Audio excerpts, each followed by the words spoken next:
super easy, and we could put like comic book characters. What are you talking about? A little game on Steam called, what is it called? Coloring game. It's like a digital coloring book. Has the coloring book ever gone through yet? Well, we had another problem last night that we had to fix. Apparently my changes didn't take. And I went back in and I found out there's a problem with the program where the option that I did to change it only applied to the master settings and not to each page. And there was a separate option to do that, so I fixed it and sent it to him.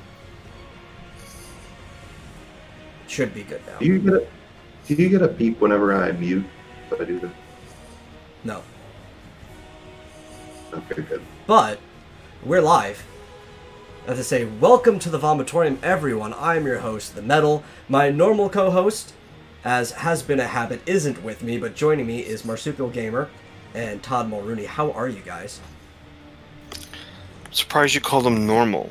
I could see you saying your regular co-host, but he's far from normal. It's definitely far from normal for most people, I guess, but that's kind of normal for my life.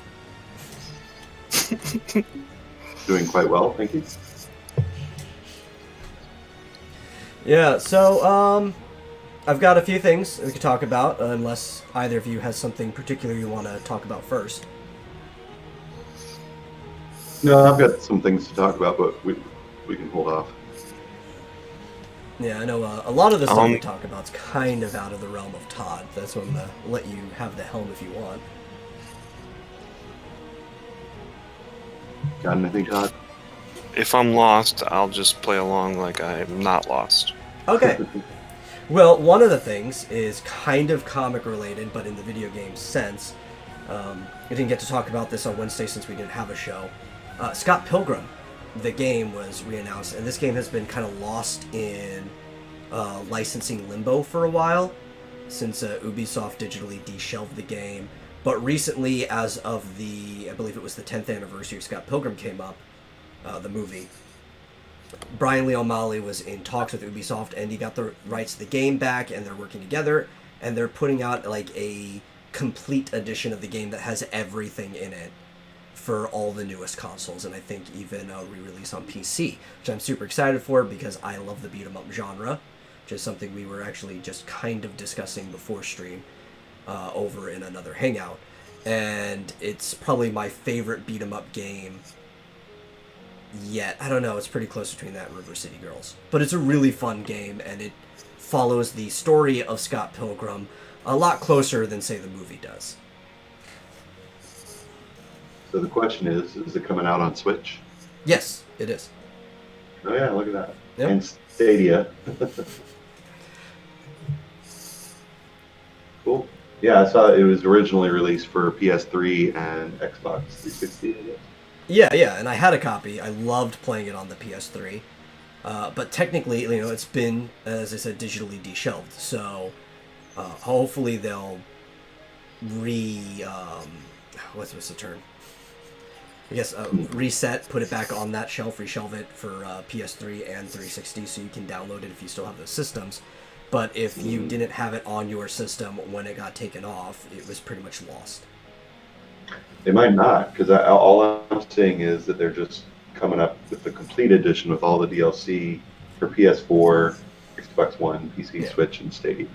That still doesn't bother me too much. I was planning on getting it again. I didn't want to have to try to dig out a PS3 and re-download the game and stuff. Yeah, right. But yeah. Well, that's cool. It's a really fun game. And, I like the fact that it follows the story more because while I do enjoy the movie has a lot of problems with it, and it doesn't even really resemble the graphic novel series too much.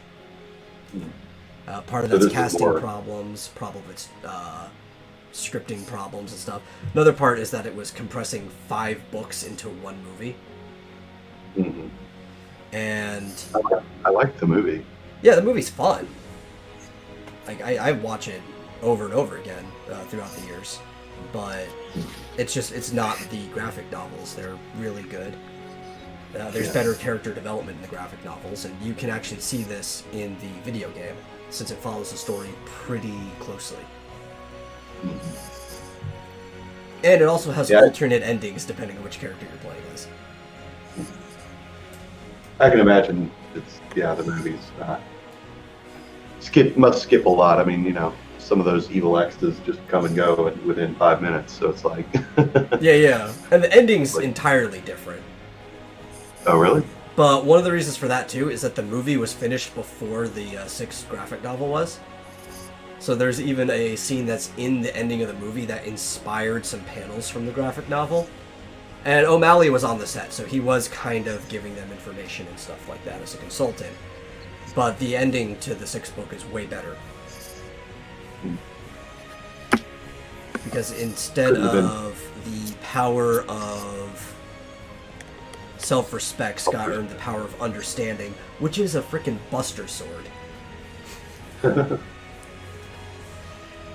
Well, the ending couldn't have been as bad as Game of Thrones. Oh, no, not at all.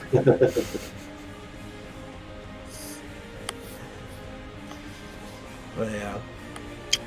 And like, Ramona, I haven't played it, and I haven't read it. You haven't read Scott Pilgrim? No, but Have I have you seen the movie? Yeah. Yeah, I saw the movie, that's about it. No, you should read Scott Pilgrim. It's actually good, right? Even if you didn't care for the movie too much, the graphic novels are great. Because it starts out as like... It's kind of like a failure to launch coming to age story. Right? Mm-hmm. Because Scott's already an adult, but he's still kind of a kid. He never really grew up. And the graphic novels show you him finally growing up. And he goes from being this like punk in a band who is really kind of an unlikable guy if you were to meet him in real life. He's got friends, but you don't understand why he's got friends. And then throughout the course of the story, he actually does develop. He does finally takes a part-time job for a while. Even when Ramona ditches out on him, he stays there at the house they moved in, takes care of her cat and stuff while she's gone, is actually doing responsible things. It's a pretty good series. You get to like Scott by the end of the series. You even get to like Ramona. The problem with the movie is these characters, by the end of the movie, they haven't really grown any. And you're like, well, if I didn't like them at the beginning, why would I like them now? But in the books, both of them have character development.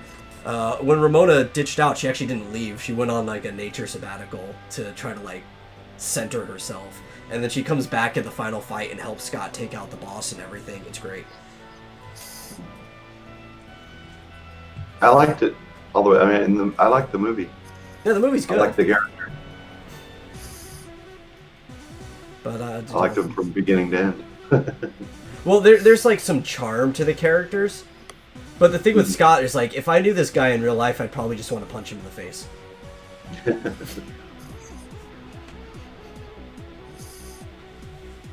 fact, out of all the people, Knives is probably the most likable person in real life. Yeah, probably true. Who is playable in the game. So in the game, you start out with Scott, Ramona, Kim, and Steven are the 4 playable characters. But then through DLC, they also let you play as Knives and Wallace, who... Wallace is the best character in the whole series. I don't care what anybody says. And they actually... I'll complain about the casting for a lot of people. I can't remember his name, but it's Macaulay Culkin's cousin. They picked the perfect person to play Wallace. Yeah, was it Kieran or something like that? Yeah, it's Kieran's son. That's his younger brother. Is it? I thought it was his cousin. He might have a cousin, but I know. I just saw Kieran in that show that I got into called City on a Hill, and he played a small minor character that ends up dead. Sort of a drug addict. No, yeah. Yeah. Kieran Culkin. Yeah, he's Macaulay Culkin's brother. Oh, okay. See, I was told he was his cousin at first. I didn't know it was that closely related. Man, how many kids are there? Yeah, there's like He's got way- 3 that have actually made it into movies. He's There are got 8 another brother. 8 siblings. That's crazy. Yeah. One of them, I believe Kieran is in Home Alone Yeah. as the kid that pees the bed, right?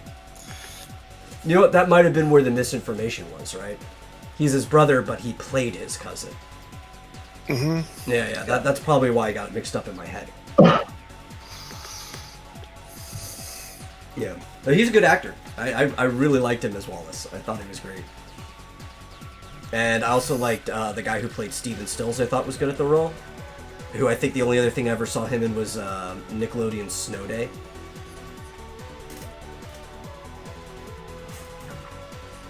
Which is funny, because they do skip a lot of things. By the end of the book, Steven Stills, which is kind of, you know, there's some development on him. He turns out that he's gay. But he was like the type of guy who he didn't think he was gay the whole time. He was in this like really rough on and off relationship with Julie. And it's like, it feels natural, right? Because you hate it when that happens to characters in books and it's forced, but it's set up really well that you're like, there's something's not adding up between these two people. And then by the end, it's like, oh, you know what? That actually makes sense. What about young Neil? See, I don't hate the casting of young Neil because there's not much to the character even in the books. So it's like, Yeah. it would be pretty hard to mess that up. He's not a playable character. No, he's not. He just kind of sits in the background of places. What I find weird about making Wallace a playable character, though, is Wallace has a shop, that like a secret one in the first level that you can find. And I haven't played it since Wallace had come out. So I have no idea what happens if you enter Wallace's secret shop as Wallace. But it's really fun. The sprites are designed to look like the comic characters because it's got like a really cartoony style and everything. Yeah. And it's got a leveling system like most modern beat 'em ups do. So you can go back and replay levels and stuff. You can grind up, and some bosses are too tough if you don't kill enough enemies. What do you get at the shops? You get weapons or something? You can get upgrades that increase your stats because you have like there's a certain amount of your stats that come from leveling, and then the rest you actually have to increase by buying items. And Wallace's shop is super expensive because they're like the golden upgrades that give you a fuck ton of stuff. So you usually don't get stuff the first time you go there, if you know where it is. But they also give you, like, you can get ambrosia, which, or you can get like a 1-up, and the 1-up will obviously, if you die, you can come back right where you are, instead of having to restart the level over again. Mm-hmm. There's a lot of different stuff. But it's got a cool system. And the overworld kind of looks like a Super Mario World kind of setup, and you can go through places in Toronto and follow the story. Through Toronto. No, not Winnipeg? Not the mean streets of Winnipeg? No, because Scott Pilgrim takes place in Toronto, which is actually probably a meaner city since it's more like New York. Yeah. It is Canada. How mean can it get? Yeah, well, I think that's kind of the point, because like one of the jokes is that Scott is the toughest guy in all of Toronto, and then all these Americans that Ramona dated come up and they're all kicking his butt. It's like, yeah, well, I mean, sure, he's the toughest guy in Toronto, but how tough is that?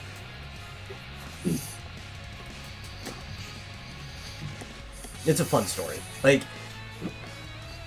you feel like you're reading a cartoon. That's what I like about it, right? It doesn't take itself too seriously, but there's actually like really good character development in it. Despite that, it's really good.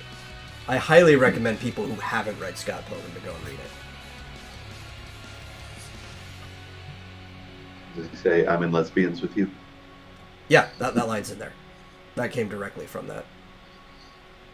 The L word. Lesbians?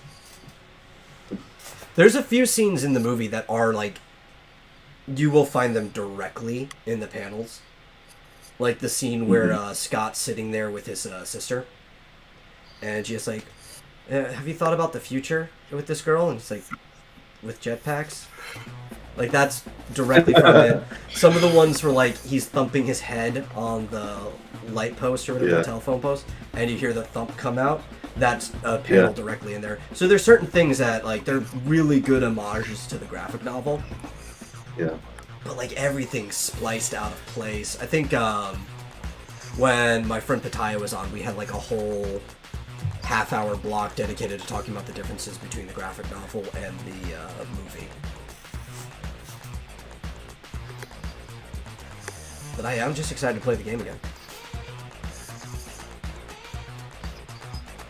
And, cool. Yeah.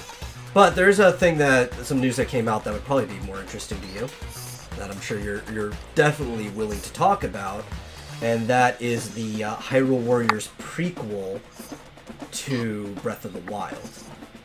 Mm-hmm. Yeah. Age of Calamity.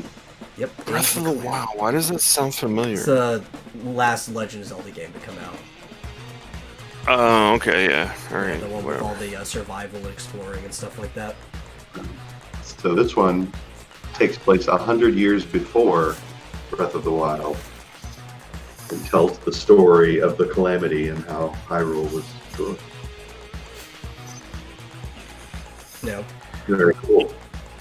You know, I played one game up your guys' alley, because you know I'm not really big into manga and stuff, but it was I'll explain the game and you'll be able to get the name, but you had to fight these big creatures and they had places where you had to hit them. There was a story involved having to do with something to do with some kind of cave. Not cave, but it was like you end up in a big mausoleum or something, and there's some of those characters you had to get on to be able to strike them, where they're Colossus? Yes, Shadow of Colossus. I know I'm not remembering a lot of the details from it, but it was actually a fast game. I didn't find it super hard. Certainly wasn't ninja gated. Black. It's fast when you get to the Colossus. It's like really slow in between them. Yeah, because you're riding around on a horse a lot, huh? Yeah. Is that right? Mm-hmm. Yeah. I don't even know what you're looking for, but because I can't really remember. Well, so you need like the whistle, right? So you can go and whistle, actually like force them out from where they're sleeping or hiding and stuff like that. Right. And then you have to go and take them down.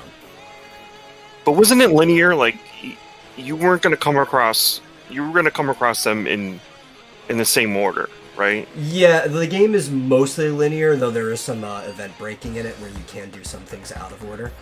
But it's not designed to be done out of order. Yeah. No, yeah. But that's a very fun game. It's pretty much just boss fight the game, but all the boss fights are really fun and they're dynamic because you have to do different things for each of the Colossus.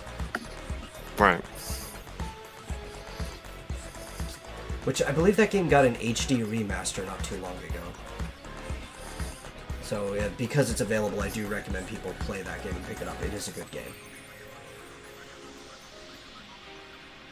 Cool, I've never played it.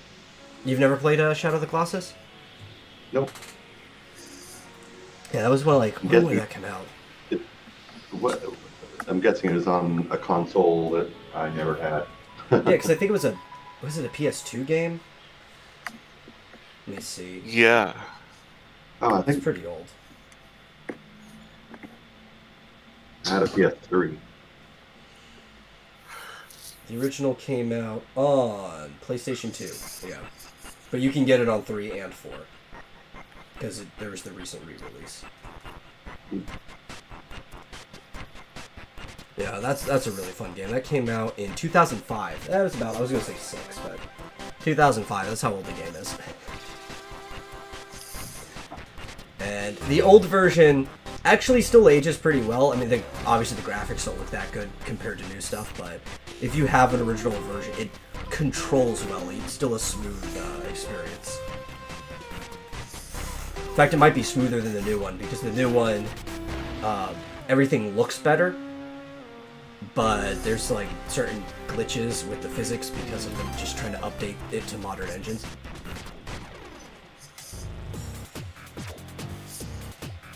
But yeah, so we were going to talk about Age of Calamity.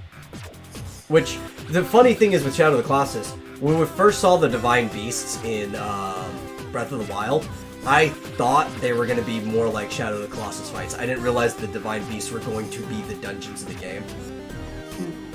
I thought you were going to have to like hop on these things and like destroy corrupted spots or something like that. Oh, yeah. That would have been cool. Yeah. DL saying his metal, even reading his own chat. Oh, I'm reading it. So, yeah, I'm very curious to see what this is going to be like, because all of the videos and previews and commentary seem to think that it's going to be a lot more like Breath of the Wild than I would guess. Yeah, because it's supposed to be a Warriors game, so I figured it's just going to be like Dynasty Warriors, except you're going to be taking on the mobs, like the first Hyrule Warriors, and they're going to be the mobs of Ganon as the Calamity comes back, and you're going to be playing as like Link and the other champions. Yeah. So like, I guess this is going to be canon, unlike the original Hyrule Warriors. Yeah. Which was totally non-canon. Well, it's kind of like this weird pseudo-canon of nothing's canon, but Nintendo can still choose to take from it if they want to. Yeah. Yeah, I mean, the people... I don't know if a lot of the people that I've been watching commentary on maybe had never played Hyrule Warriors, but I'm like... I doubt it's going to be as... I don't know. I think it's going to be a lot more like the original Hyrule Warriors. I'm sure it's going to be different, but...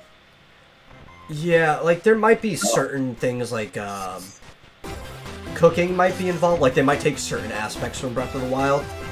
Maybe you collect some ingredients hidden in the corner of a map and you can cook it into a power-up or something.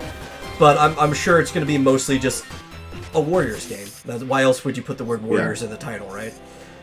Yeah. So, I mean, and it's... Anyone who doesn't know, it's more of a real-time strategy kind of game. I mean, it's action-oriented, but basically the idea is there are keeps. You have a map, and there are keeps throughout the map, and you're basically trying to get control over all the keeps, all the, they're like squares. At least that's how it was in previous Warriors games. Yeah. I think a lot of people just aren't familiar with the series, just despite how long that the Warriors have been going on, starting with the Dynasty Warriors and the Romance of the Three Kingdoms. Mm-hmm. But it's like, we're on Dynasty Warriors 15 or 16 or something like that. And there's, there's a lot. And then there's like Gundam Warriors and all kinds of spin-off games for the Warriors franchise. And I'm gonna actually look up Dynasty Warriors. So DL makes a good point, and is something I was thinking about too. He says he wanted to play as the characters from the original Hyrule Warriors. I'm wondering what playable characters are going to be, because the original Hyrule Warriors had about we're only on 9. Okay, I thought there was more. I think they had 29 playable characters.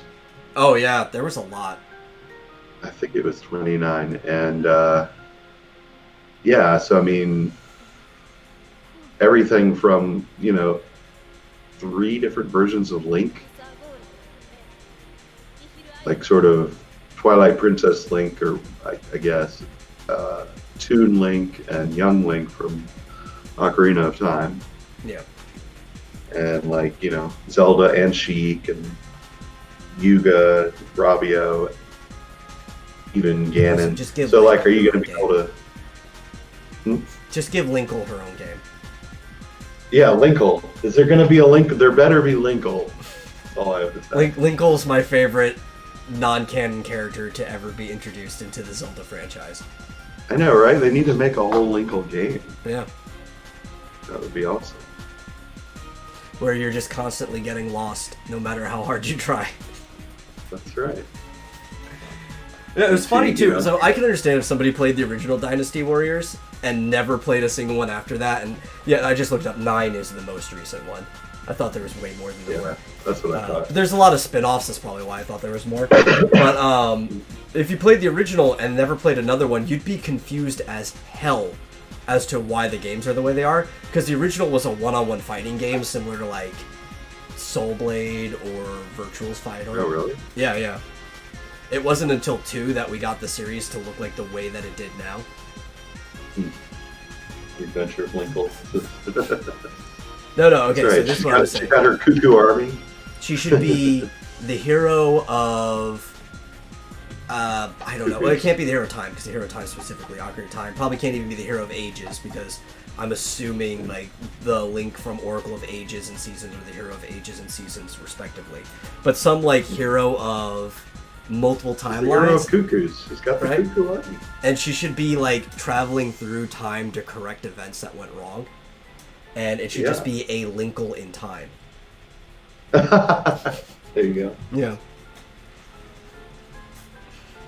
Yeah, I mean, who knows what directions? I mean, it could be mainly canon, but like some non-canon stuff. Like in the original one, Hyrule Warriors, it was like a time traveling or dimension. No, it's time traveling story where they had characters from different ages, and then in the end there was like an epilogue where they went into the Wind Waker world and stuff like that, and you know, obviously all non-canon, but they could do stuff like that that's sort of non-canon. Like they could, it all takes place in the same world, so they could have some time travel. Yeah, though I don't think this one is going to have any of that nonsense, because it seems like they're just using the engine as a quick way of telling you the story that happened as the Calamity was going on. Yeah, I guess. And that's why I also don't think it's going to have anything to do with like the Breath of the Wild playstyle, because they're already making Breath of the Wild 2, and this seems to just be like a fill-in game. Yeah. And people, here's the other thing. So, like, speaking of the playstyle, like, people watching the previews were all confused about, oh, wait, how do they have bombs without the Sheikah Slate, and why are they throwing all these multiple, I'm like, it's a Hyrule Warriors game, you know? Like, if you played the original one, it didn't work the same way as Zelda. You threw, like, 100 bombs at a time, and, Yeah. you know. Plus, so like the Sheikah Slate fixes the bomb problem because they're after Calamity, the society's like rebuilding, so you don't have necessarily all the normal technologies that happen. But you'd think prior to the Calamity, with their whole army and stuff, that they probably had like the traditional gunpowder bombs that you see in every single Zelda game. Yeah. True. They probably even but had like bomb in shoes. in the trailer though, they're throwing Oh, where they show the blue, Oh, okay. the remote bomb. I wasn't paying Yeah. too close attention to the trailer. Yeah. They definitely show both the spherical and the square. If that still works though, because prior to the Calamity, they had found the Divine Beast. They were studying all this stuff. What's her name? Purah was de-aged, but she was around studying that stuff at the time, and she knew how to use the Sheikah Slate. So clearly, it was there back then. And it does show Zelda holding the slate. Yeah. So it's like I don't really see too much of a problem with this. Almost like people weren't paying attention to the game they played. Yeah. No, I don't have a problem with it. I'm just thinking it's going to just be a bit more. There's going to be stuff in there that's not really going to make a whole lot of sense just because it's a Hyrule Warriors game. It's just going to be. Yeah. It's more geared towards just gameplay. In the middle of combat, Link is just going to pull out a smartphone and hit a bunch of buttons, and things are going to fly out of it. Yeah, it doesn't have to make sense. It's just the way Hyrule Warriors plays. Yeah, the only things that have to make sense is anytime there's a cinematic, it'll probably go back down to like Breath of the Wild style stuff. Yeah, yeah, it's going to tell the story through cinematics primarily, I think. But I am curious to know if they're going to, if you're going to be able to play as, presumably you're going to be able to play as some of the villains. I don't know if like with the Yiga leader maybe, or who else is the villain? I don't even know how old the Yiga clan leader is. They might have had like a different leader back then, right? Because the Yigas Oh, yeah, are that's a good obviously point. like the Sheikah that defected to try to go help Ganon. Yeah. I mean, maybe they'll come up with new characters. Yeah.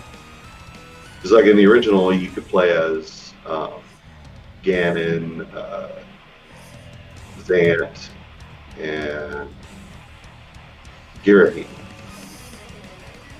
Yeah. So, And even like hopefully the it'll- massive list that they have of Zelda characters, it's kind of limited because they're Zelda characters. Even though there's a few Yeah. that were like new for that game. If you look like a typical modern Dynasty Warrior game, they have like 50 characters in them because they'll have like all 3 of the kingdoms, and then each kingdom will have like close to 20 characters. The games have gotten like expansively ridiculous. But that's great, like that's what you want from a game like that. yeah, there's vastly different play styles for each character. Yeah. If you're not playing as Lobo, you're playing wrong. Like, Agatha, for instance, was horrible. Hated playing as Agatha. She's so goddamn slow. But most of the like really fun characters were like the DLC stuff or the added-on stuff, like playing as Skull Kid. Oh yeah, yeah, yeah. More recently I played the Switch version, which is has all the DLC. I don't think they're gonna let you play as Calamity Ganon. Yeah, I don't think so. Somehow. I think I heard this verse said by the Game Grumps, but I kind of agree. Doesn't Calamity Ganon kind of sound like the name of a Western villain? Yeah. Yeah. You know, just rolling on into town, shooting his guns in the air. Like Calamity Jane. Yeah, I'll be interested to see what it's like. It's coming soon. Oh, there's going to be more information on the 26th. Oh, that's cool. September, I guess. Presumably a new trailer or something, or a direct. Yeah, because I think we're getting an actual. The Tokyo Game Show is doing everything online, like every big show is this year. But Nintendo's actually going to do a direct in time with the Tokyo Game Show. Yeah. And then it comes out November 20th. Which is probably the biggest show in the year. I know everybody always likes to say E3 is, but that's probably just because of, our American centralism. But when you actually look at, Yeah. like, viewership or the amount of things announced and stuff, the Tokyo Game Show is a way bigger show. Hmm. So that's usually the one I'm, like, excited for, because that's where all the good announcements come out. Cool.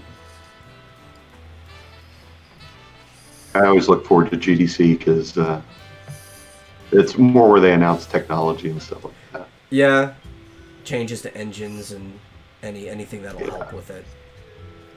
Yeah. But that's probably where the developer comes in that name. Right. Yeah. Plus, I've been there.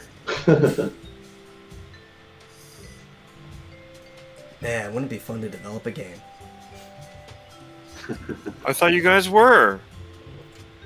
Sometime we Aren't were you planning to. developing the buckler? Maybe. Maybe. We'll see how far Dillard gets along with that.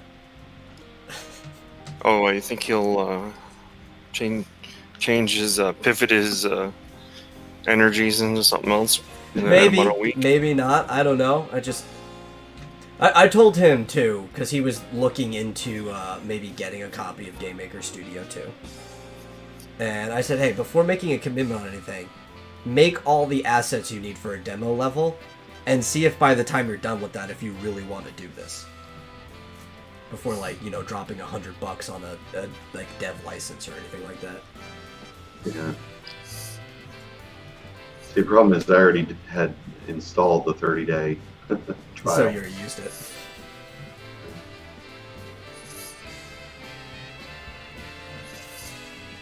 Yeah. Oh well. Yeah, so he was asking me to, and Dillard might be on maybe half an hour, because he said that he might be coming for the second hour of the show, that he was interested in taking his property, the Buckler, and turning it into a beat-em-up game, for those listening at home that aren't privy to what we're talking about. And he wanted to know, could I make the game within the 30-day trial?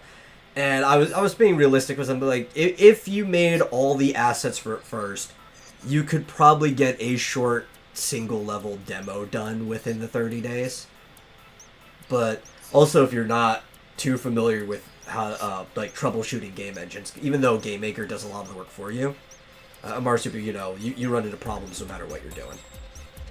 Yeah. Yeah. So, like, that's pretty much all he'd be doing for the month to make it work properly. He could probably get a demo out in that time. But there's no way he's making a full game in a month. I don't care how many assets you have done. Yeah. I'm guessing Game Maker probably has like platformer demos and stuff that you can just reskin. Yeah. I don't know about beat 'em ups, maybe. No, I think they do have, because what they do is, if you go to the marketplace, you probably have to spend a little bit extra money. They do have, like, pre-made event scripting and stuff for different game types, and I believe the beat-em-up genre is one I've seen quite a few things for. Mm-hmm. It is kind of one of the easiest, I guess, active games that you can make. It just takes a lot of assets. That's the only problem. Mm-hmm. Especially because, like, side-scrollers are easy if it's a true side-scroller, because everything's flat, so you only have to worry about stacking things on a single plane. Mm-hmm. While with a beat-em-up, you kind of have, like, this, like, tilted 2.5D kind of setup, and your character's still only moving across a single plane for the most part, but you have to have enough assets to fill all of this space, different enemies, and to vary them, sometimes you just take the same sprite and color swap them so it looks like there's different people on the field, and there's shortcuts you could take, but more effort clearly goes into a beat-em-up than a platformer, even if you're, like, limiting it to, like, classic systems. Mm-hmm. I love beat-em-ups, though. I'm actually working on some sprites for Eximus Chaos in a beat-em-up style. Not necessarily for a game. I'm going to go back to sprite animations and stuff like that like I used to. So to make some of the scenes and shorts that I want to do, that's just kind of like the style I want to make my characters in. Yeah. But if they get popular enough and people want a game, I'd totally just reuse all the assets I've made for a game. I'll already have them all anyway.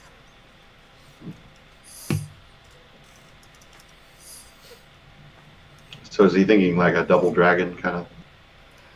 Yeah, specifically he's thinking Golden Axe, but since nobody uses weapons, it's going to be probably more like Double Dragon. Right. Or the series Double Dragon spinned off of Kunio-kun. River City Ransom, yeah. Dude, I love River City Ransom. It's such a good game. In fact, the other game that I said was contest for my favorite beat-em-up is River City Girls that I've been playing. And that comes from the Kunio-kun franchise, where they kind of like flip it and the girlfriends are saving their boyfriends this time because the Yakuza kidnapped them. That's a Way Forward game, right? Yes, Way Forward did make River City Girls, and it's great. That's actually probably close to the sprite style that I'm going to be aping off of, because I just really like how wonderful the sprites look. Yeah. There's no line art to them either. It's all just colored, right? So it's like simulated cel shaded, but you have different colors to emulate edges. So they didn't do that like the way they're doing Shantae, because now they're doing kind of a cartoon style. For most everything? No, it's sprite looking for River City Girls. I think Dillard for the Buckler is going to be doing more of a cartoon-looking thing, which isn't hard. I showed him like Castle Crashers and stuff. It's like you could kind of treat it like you do sprites as long as you just have enough images to emulate animation to the eye, because that's all that really matters at the end of the day. Yeah, I mean, you're gonna have to do full-on animations. Yeah. So it's like, yeah, just draw sprites. That's basically it. You're not making them compress little pixel things. You're just gonna have them drawn out, but you still have to do every single frame. Yeah, I mean, if you're gonna do multiple different moves and stuff, I mean, are they gonna be able to throw an enemy, or, you know, I don't know, kick them and punch and... I think it's going to be more basic than like throws and stuff, because Jump. like it said, he's going towards Golden Axe. Yeah. And I was telling the difference because he's trying to do 50 or less sprites for each character, Okay. which is Golden Axe. There's like 47 sprites, as opposed to me, because I'm trying to actually like make this really dynamic for animations and stuff like that. I'm gonna probably end up doing about 100 or more sprites for each character. Maybe depending on, I'll expand it. Like, I'm only worried about animations. I'll do the sprites I need to do as I need them. But each sprite sheet may even be the sprite sheet might be up to like 500 or so by the time I'm done. You know, because I'm making like sprites of martial artists, so they're gonna have to have like combo moves and stuff like that eventually. Street Fighter level shit. Yeah. It's complicated. What do you think, Todd? John gonna give up halfway through? Well, I will say this: John will make tons of 100 assets. He'll make, you know, he'll be able to make you 10 a day. But you guys are actually making the game, so let's just be clear on that, right? Are we though? I don't know. Let's Well, even then, like, be clear. I'm not. Well, I mean, I guess even art is a dev thing, but I'm not on like the coding or programming side of stuff. So really, all I'm here is to give him advice on like what goes into the art portion of things, because that's all I've ever done is the art side of stuff. And I know everything that goes into the art side.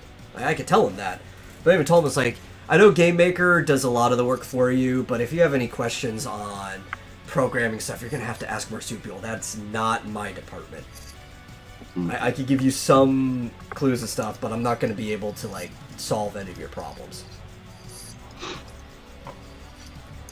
Yeah. Your role just got bigger, Marsupial. Well, I've noticed that I've been volunteered for a lot of things lately. Yeah. Well, that's one of the reasons why I recommend a Game Maker Studio too, is because even then he can still do all the work himself. He's just probably going to need help when it comes to troubleshooting.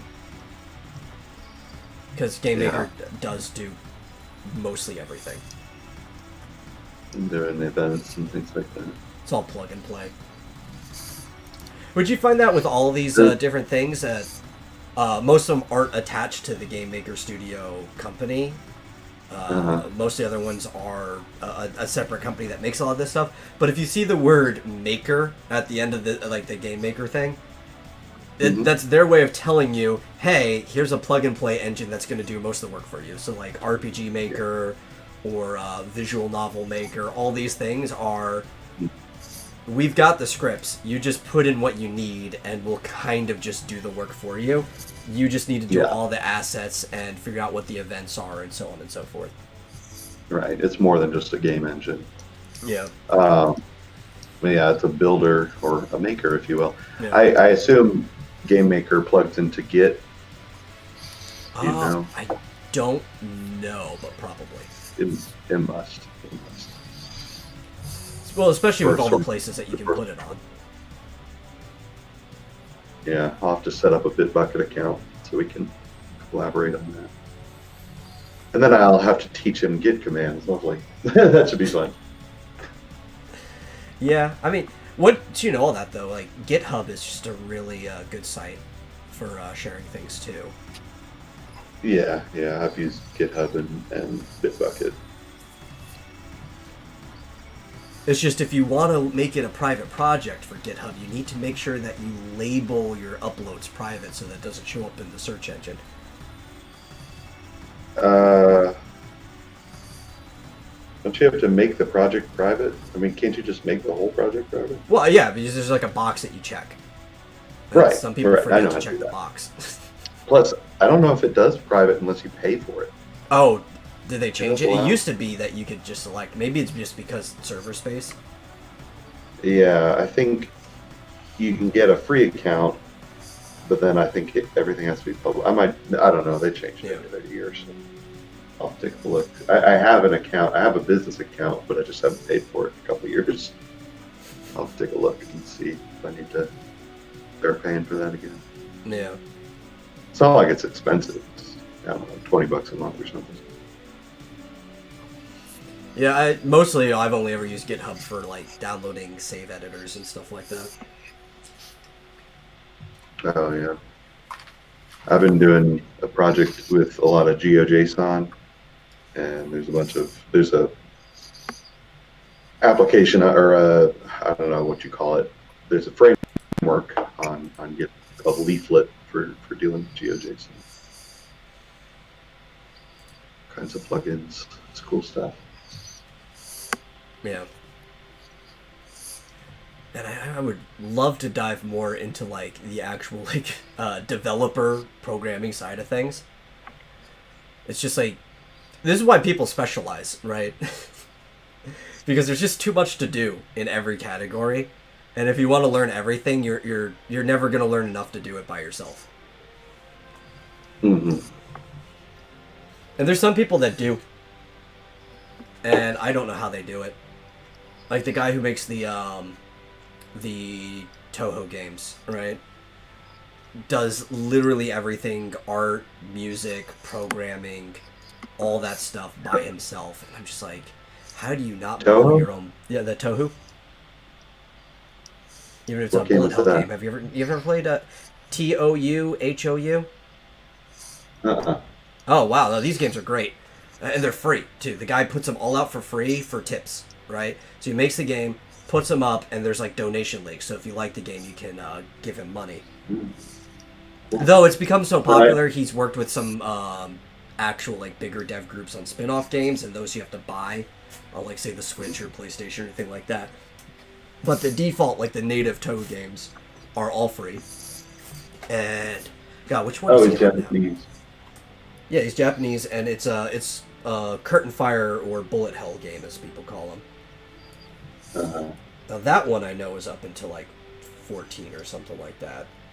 Well, you know, Concerned Ape is Also another one-man Well, show.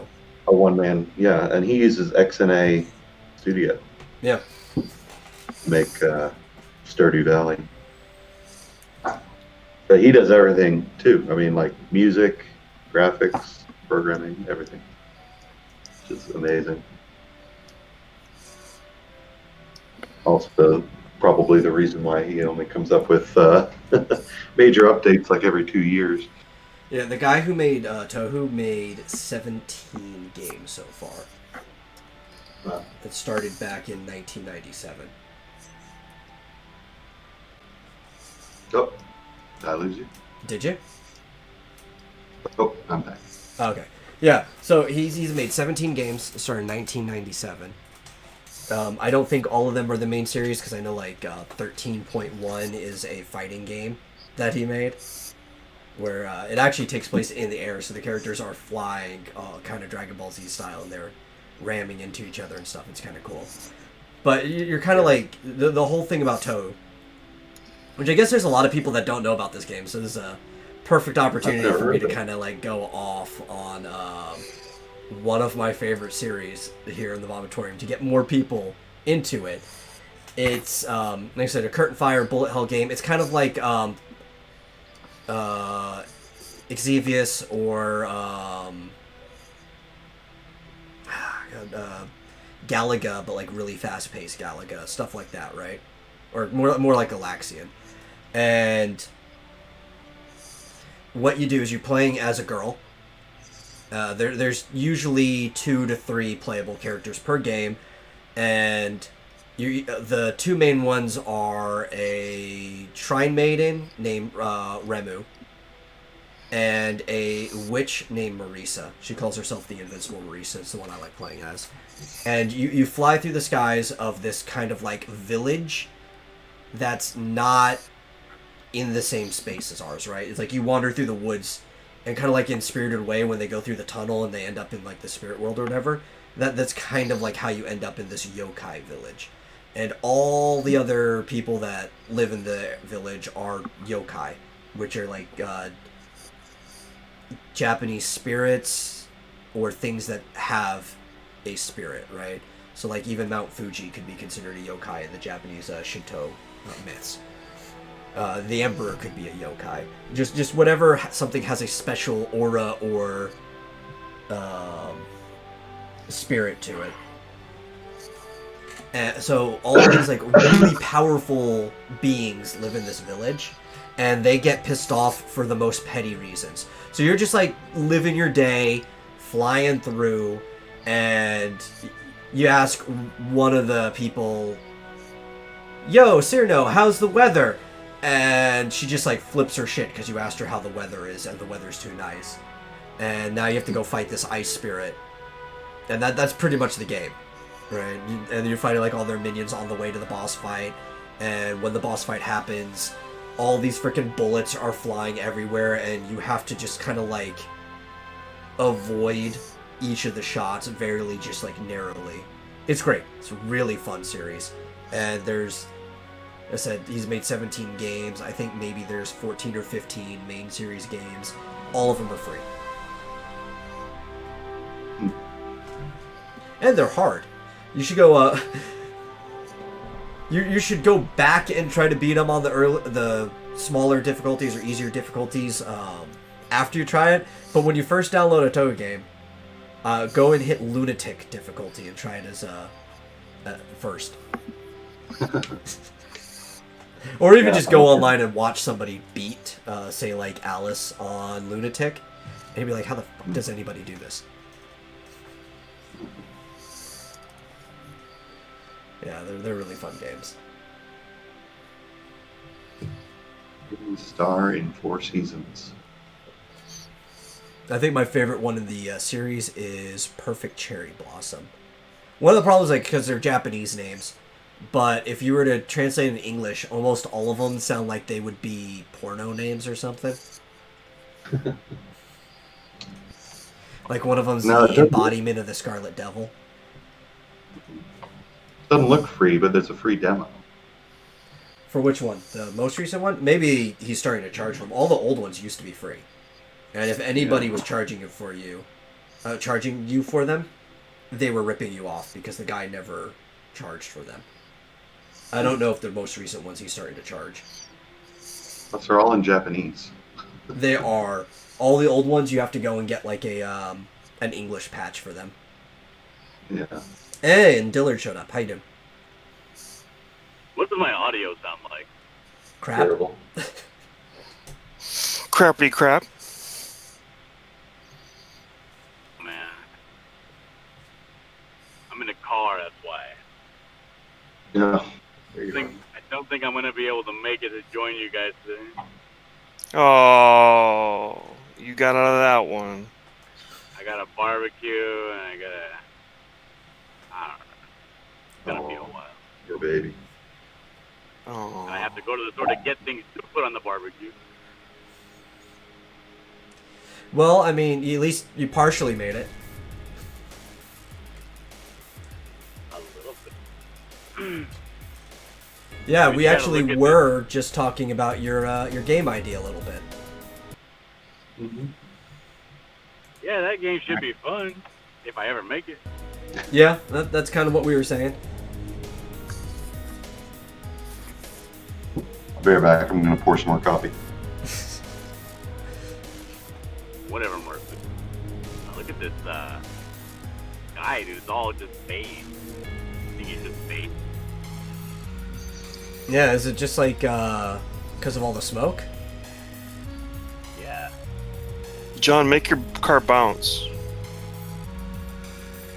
But I don't have any ladies in here.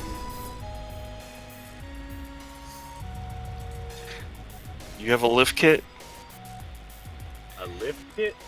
No, I don't Yeah. have a lift. This is a Grand Cherokee. Why would I put a lift kit on a Grand? Just messing with you.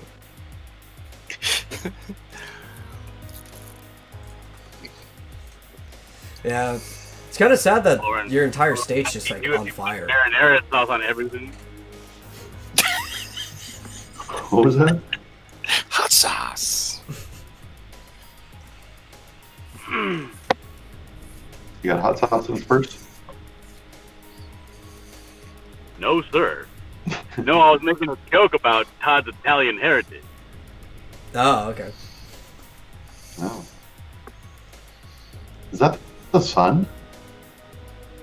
And Todd likes to say that I drive lowriders and wear I think sombreros. that is the sun. Man, it's so hazy that looks more like the moon going through the clouds at night. I know. Is it cloudy or is that the fire haze? It's all smoke, man. It's all smoke. The smoke.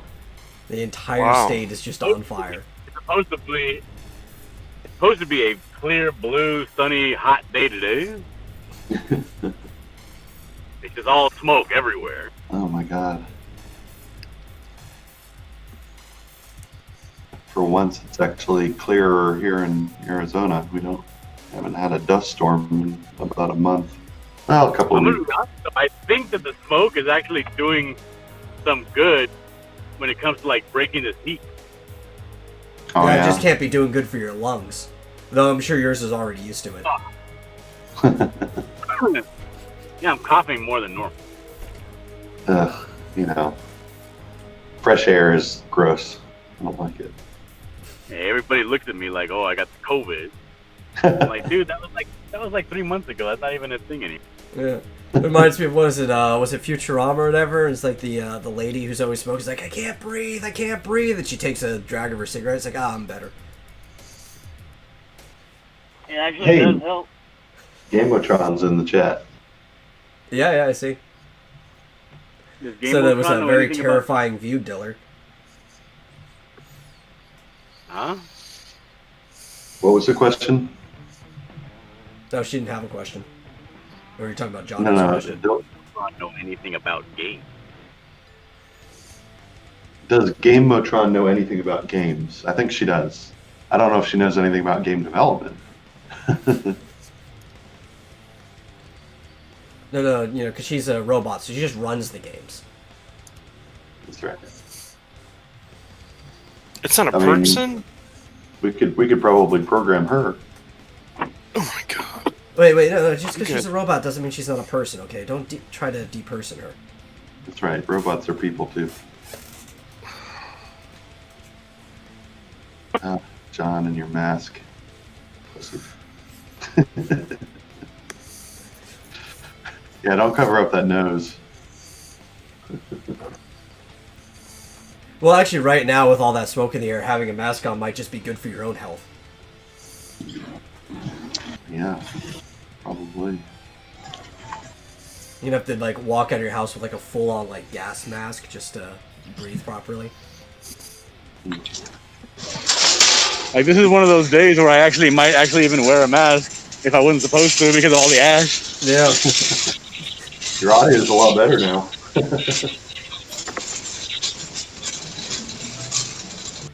I read an article today that was saying that they have people that are stuck. That they can't evacuate. They didn't evacuate fast enough.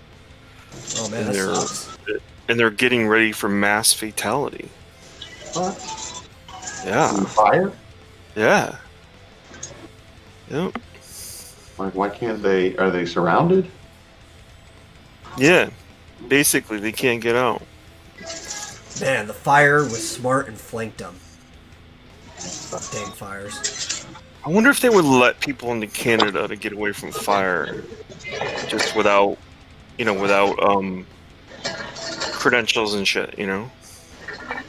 Well, I think Yes, that would but apply that's not where for the fire- refugee status. The fires Yeah, I aren't guess- anywhere near Canada. Because refugee, you're not only for, like, war or tyranny for refugee, there are ecological reasons to be a refugee, too. A lot of the you- fires marsupial are in Washington. Doesn't Washington border Canada? I guess so. Yes, yes, it does. So, as you exited out of certain places and you needed hotel rooms, wouldn't you just keep going more north because rooms would be taken? Right? So now you got the last of the people ending up in Canada. Well, if I was stuck in a Washington fire, I would jump into the ocean and just swim to Vancouver. Because the water can't get set on fire, as far as I know. Unless there's like a lot of oil or something in there. Couldn't you go east into Idaho or whatever? Probably. It depends like Um, where your situation is to where the fire is, right? Like if the fire's already east of you, where are you gonna go? Yeah, the Pacific Ocean. Yeah. So yeah, as far as I know, the Pacific Ocean can't set on fire, so that's where I'm going. yeah, why don't we? Nobody's taking cruises right now. Why don't they throw some cruise ships out there? And DL's probably thinking like, man, nobody better be coming to Canada to like Vancouver. We don't have enough room. Yeah, Canada's just packed with people. I know, right? Especially in that Canada's area. not, but Vancouver specifically is. I didn't Isn't say it I was like going an to program island? GMT for evil. The programmer for only for good.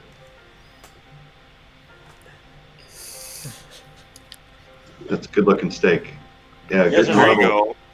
Man, I could go I like for a the steak. marble. You're making me hungry, man. Got a lot of Ribeye, fat. ribeye. It's good stuff. Look for the cut called ribeye. I think that's what This is ribeye. There you go. Best steak in the world. That's my girlfriend always asks when she orders a steak. She says, which cut has the most fat?" Yeah. So when she Well, it's like you wants- kind of get ripped off when you get a T-bone. Like, the meat you get is really tender and juicy, but it's like, frick, half of it's T-bone. What's that? Like a T-bone steak, you kind of get ripped off. Well, but half a T-bone or one part of the T-bone is a filet mignon. Yeah, I mean, yeah, that's going to be expensive, and then the other half is what, sirloin. pretty much, yeah. So Which I like sirloin. I'd rather have a New York strip than a sirloin, though. really, Yeah. I actually really like the New York strip. is what? Just because, well, if you keep the fat on. The problem is a lot of places trim the fat from it. See, you know why they call it a New York strip? Why? Because it's like the worst cut, and so they named it that to like make it more enticing. Because they cut off the You're fat. probably right. It's I don't know. I like it too, and don't get me wrong, but it is tougher than most other. It's tougher than like. Yeah. Well, I mean, ribeye No, is probably that's the best. Like, I true don't story. think anybody's going to argue against that. Well, yeah, because then it's the fillet. Or no. I'm sorry. The T-bone. I was thinking T-bone. Well, I think the filet mignon is actually kind of overrated, to be honest. Right, because there's like no fat. Yeah, Right. yeah, I'd rather have a ribeye.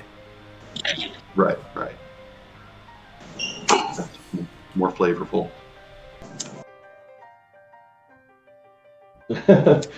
Yeah, since we're in Dillard's shopping cart, does this mean we're being purchased by him? You like that, wouldn't you, pervert?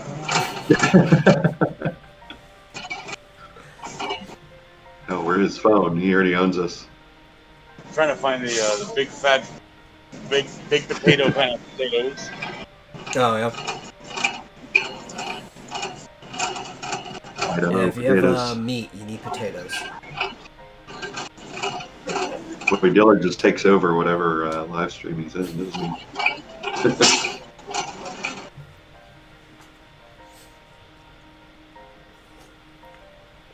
Well, he also brought up meat, and I do really like talking about meat, but the problem is it makes me hungry. Dutch apple pie or regular apple pie? Dutch. Yeah, I like the Dutch. So what else were we going to talk about? I don't know, I kind of lost focus. What were we going to talk about? What is We're that gonna talk land? about we're gonna talk about how it is we're gonna be able to fund Marsupio to finish my game. Well, if you get a demo done and it looks really fun, you could actually run a crowdfunding campaign for it. And how many hours can I buy for $400, Marsupio? After my crowdfunding. $400. I'll give you a discount. And do 4 hours for $400. That actually sounds about right. At a discount. That's a 33% discount.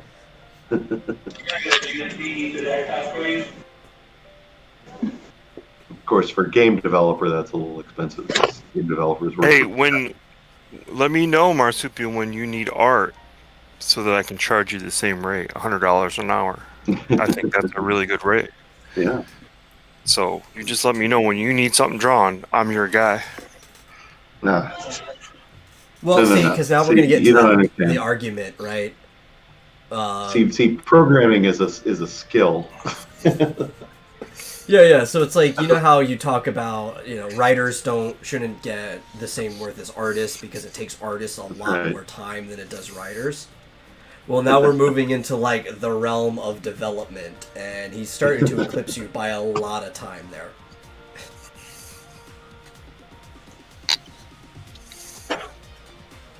It's all about supply and demand. See, artists are a dime a dozen.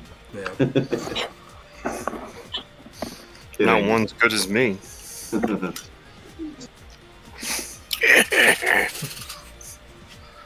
What kind of cereal should I get? For a barbecue, No, for breakfast tomorrow. Nope. Golden Grams. Stupid. You don't barbecue cereal? Golden Grams. Golden Grams. I already have a bag of Golden Grams. Oh, Golden Grams are the bomb. What do you Fruity like, Pebbles. Grandpa? What other kind?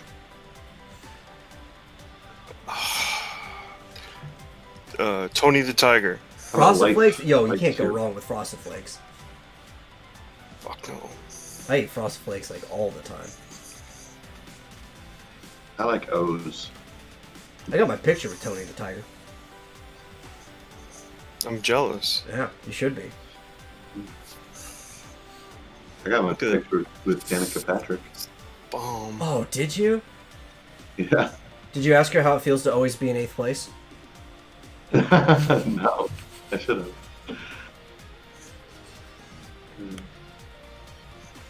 You know you could play as her in Sonic All-Stars Racing Transform?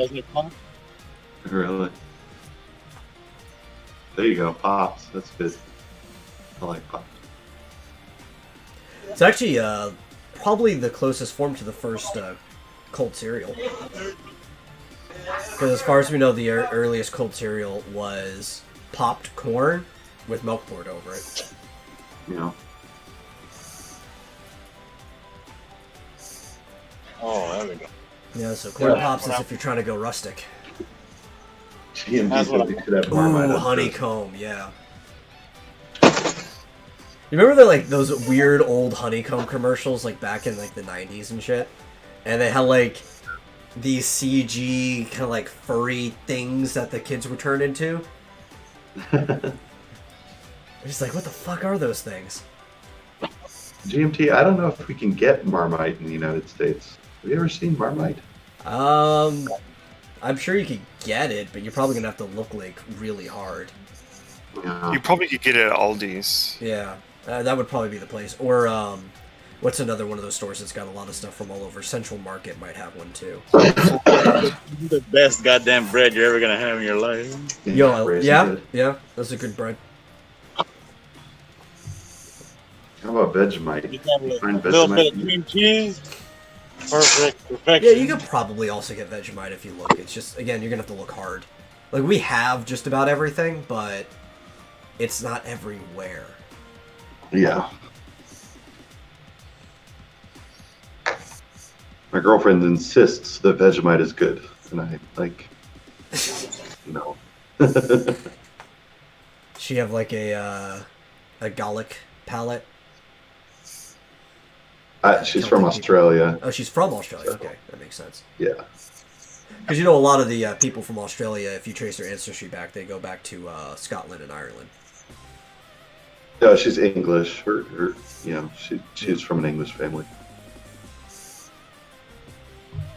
That's why a lot of So she Australians are actually- drunk all the time too. What's that? So that's one of the big reasons why, like in Australian culture, there's a lot of them that are like drunk all the time.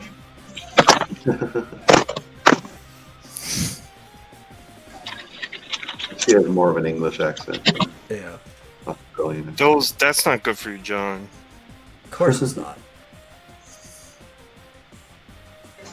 Lemon pie. Yeah, but they're delicious. No, they're not. What, you don't like them? That's so gross, those pies. It's just like nothing but like this artificial cream lemon filling. Yeah. It's absolutely gross. I'm gonna take one of those pies You and probably- just gonna squeeze the feeling right into my mouth. Yuck. There you go. Wait, why aren't you getting Philadelphia cream cheese? Huh? Because I know it's the first one I saw. Yeah, so like, and you can do the math on this too, like why a lot of, or the vast majority of Australian people come from Scotland, and it's because Australia started as a prison colony, and the Normans, who were the people in charge of Britain at the time, in fact, I think they still have, the queen is related to the Normans, so they technically still have a Norman queen, hated the Gallic people, who were technically there first, and especially the Scottish, because the Scottish are a rough and rowdy bunch. So they just started like locking them up and then shipping them overseas to get rid of them. Minor like petty crimes too. Like you could get in a fight with like a Norman citizen, like a British, and just from a fight to be like, nope, sentence to life. We're shipping you to Australia. Yeah. No, there are quite a bit of British people in Australia too. It was a prison colony. Anybody they wanted to get rid of, they were just throwing over there. But there's a lot of Scottish people over there. EMT wants to know what part of DL is Scottish. Is it his left foot?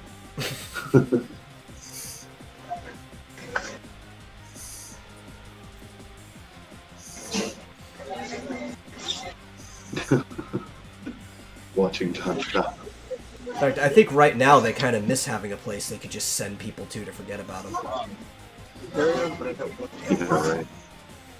That's what the what Mars is going to be. Mars is just going to be New Australia. It's going to be Space Australia. And anybody we want to get rid of to not think about anymore, we're just going to ship over to Mars. Yeah, we need to rename it Ruropente, and it'll be our penal asteroid. Yep. Penal colony.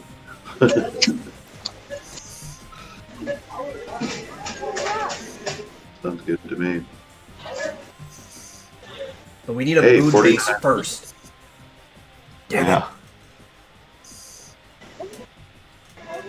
What is that 49 cent back there? Is that like Gatorade or something?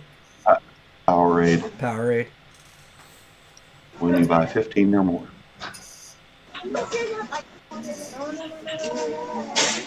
Yeah, I have it up on the OBS, so the screen's like even smaller for me than normal. Yeah. I can see it. I don't know why John wears a lanyard. Well, so his That's keys like are all right the there. parking- It'd be easy to parking. find. Why do you wear a So you can lanyard? get- Why do you have So you that can get thing? backstage. Oh, Oh, because these are my wife's keys. I see. Jeez. Wow. I thought those were yours. Because there's such like a lot of keys on there, you know? You're a custodian. Yeah, Right here, my keys right here. Nice. TMT says we were so close to just being able to send people to Chaz, and then it all fell apart. Yeah. Well, that would have filled up fast too. But that, we do Turn need all of something like Seattle that. into a penal colony. We'll buy a new island, a smaller one, because you know they don't need as much space as Australia, and we'll just start putting people on the island. Is San Francisco sort of an island, isn't it? Well, there's an island that we used to send people to in San Francisco. Yeah. Alcatraz isn't big enough. No, it's not. We should open it back up, though. Yeah. At least it's a start, right? We get, what, 400 people there? That's what we need. We need an archipelago. Right? Because one island's going to fill up fast. We just need a whole archipelago to send people to. They Well, can I start... like the idea of Mars. We just need a trebuchet big enough to, launch Yeah. people there. Or at least to We the don't need moon, any and then we rocket can, ship. once they're in space, it's easier. Right. Just load them all up, launch them to Mars. That would work. So what other news is there? Let me look. I had stuff pulled up. Can I get back for a Completely minute? lost track of anything that we... Oh, you guys Oh. hear about the PS5 and Xbox pricing thing, right? So, we got a leak earlier on about what the price for the Xbox was going to be. And the new Xbox is going to be, I think it was $499. So it's going to be roughly $500. And then the cheaper one's going to be $299. But it doesn't have a disc slot. It's slightly less powerful, but it's still more powerful than the Xbox One. And it is digital only. And I wouldn't get something like that. I wouldn't get an Xbox anyway because my PC can play all of those games. And they put everything on PC now. But what we found out was, it came from an insider, the PlayStation was going to be a lot more expensive than what the leaked prices are if it wasn't for the leak of the Xbox prices. Yeah. So now the PlayStation's going to be $599, so $100 more than the Xbox. And its digital-only version's going to be $399. And if it's already $100 more, and it was lowered because of that leak, I can only imagine that we were going to have to pay like $700 for the PS5. Tom, can you mute? Can you mute this thing? I can barely hear you over John. That card is loud.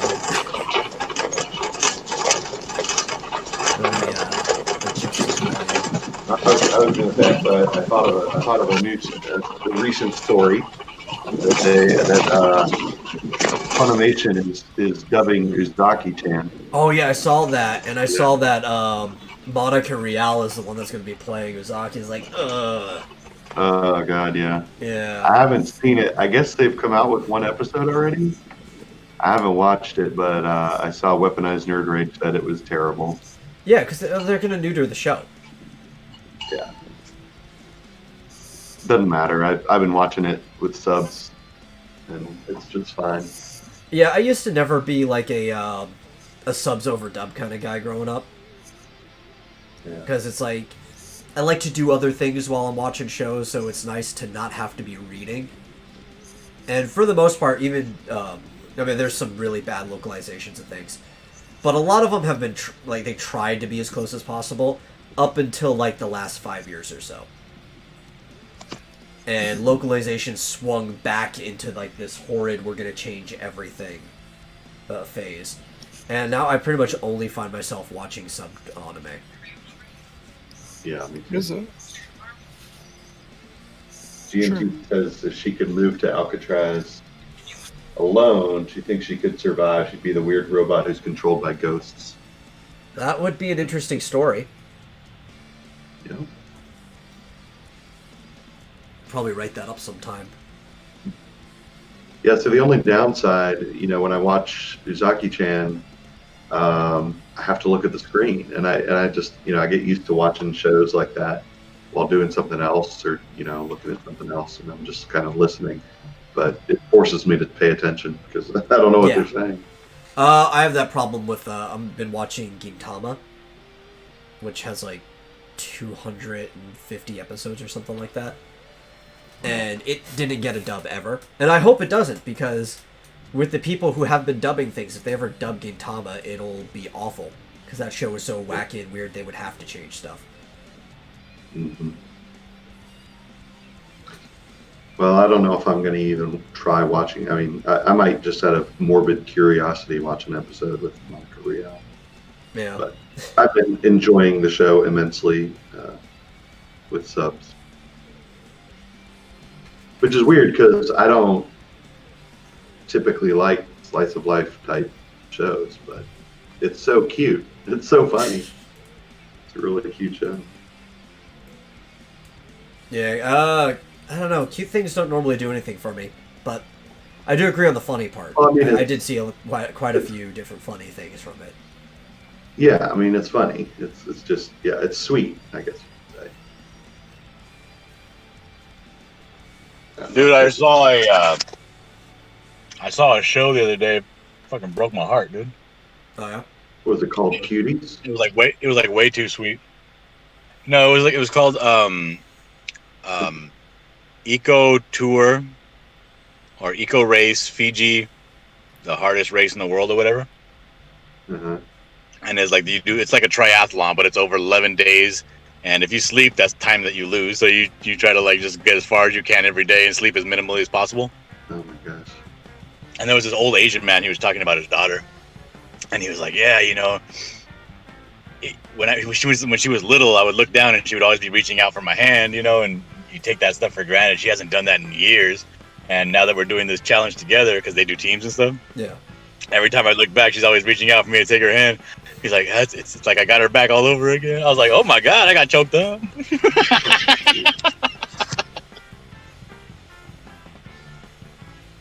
Yeah, I usually like shows like that where you have like ridiculous odds and stuff like that.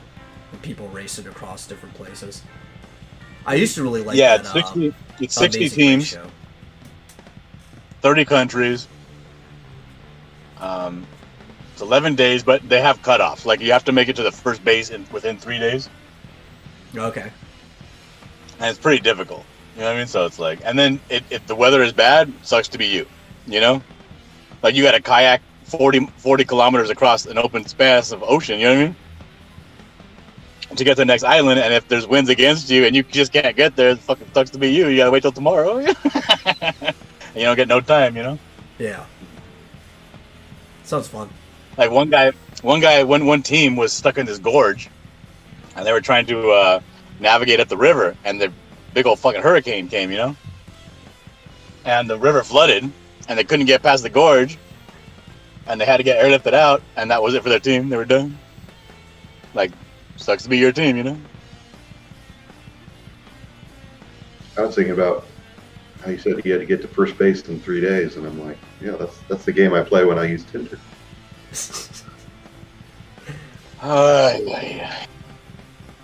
Tinder, first base, 3 days? Come on, Marsupial. Come on, you should be like, I don't know, second base Like by the first night. First base in 3 hours. You should already be ghosting these broads after the third day.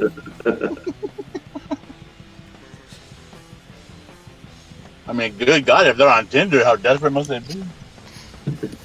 Right? Like, any broad that's not, like, horrendous can go to any bar and be like, hey, let's go hang out. And guys be like, okay.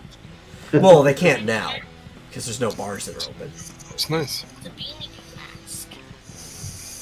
There are in Arizona. You can. I mean, if there's like an outdoor area. Yeah. I get it. Any broad can go into any Barnes and Noble or Stater Brothers and just clap their hands and say, who wants to bang? And go home with like 6 guys. Well, it's got to be easier now, right? You walk into a place, you got like a mask covering half your face, so they can only see your eyes anyway. They can't tell if you've got Well, like, a jacked up jaw. when or something taking It's like easier that. for me because I got beautiful eyes, Yeah. but I got a hideous face. Really, Todd?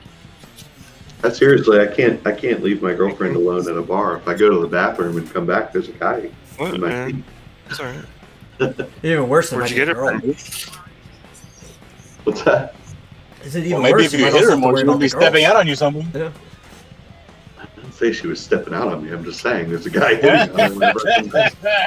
Hit her more just for principle. Yeah, I know. What do you guys got, like an open relationship? You're going to bars and... Well, sometimes it's fun to Sometimes. just hang out Do at a you? bar.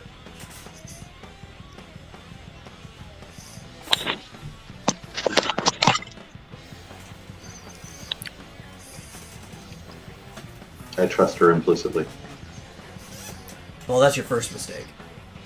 Yeah, Yeah. you truly are a pro simp. You can't trust anyone, even yourself.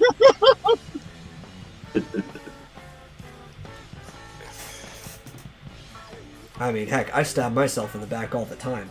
I'm a bastard. I gotta get driving. I'm gonna mute myself. GMT, my shopping mask has lipstick printed on it. It's a real time saver. And, Reminds me of like, because Japan, they've been doing this forever. During every flu season, people always wear masks on anyway. yeah. So they've always had all these different design masks and stuff, and they even have table like cloths and stuff like that for eating. So one of these things that Burger King did, in having a small mouth is considered attractive in Japan. Don't know why, but it is. And women are like afraid to eat big burgers because it makes their mouth look bigger. So they've got like these hang over the ear claws that you can slip the burger underneath and eat, and it's got like a picture of a tiny mouth with lipstick on it.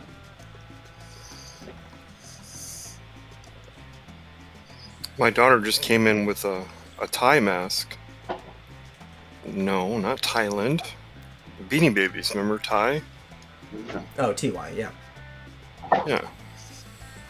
Oh, why? That's why it's just TY? Because, that's not... Yeah. It's just TY. Oh. My mom used to have like a ton of. Well, it said Thai, but it's spelled TY. My mom had a ton of Beanie Babies back in like the 90s. And they're all gone now, and there's some weird catharsis about that with me. Right? Yeah. I'll be right back. Todd has to keep you entertained, Mel. I thought that company was pretty much dead, you would think. Yeah, I would think so, but apparently, like, Beanie Babies weren't the only thing that they made, so even though the fad kind of went away, they were still able to make money.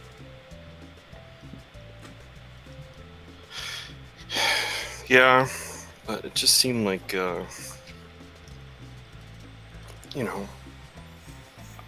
they're hanging on in stores where you wouldn't think they make a lot of money, like a Hallmark store and stuff like that, I don't think I've ever stepped foot in a Hallmark store. But I don't think I ever plan to. How about a Claire's? I have been in a Claire's, yes.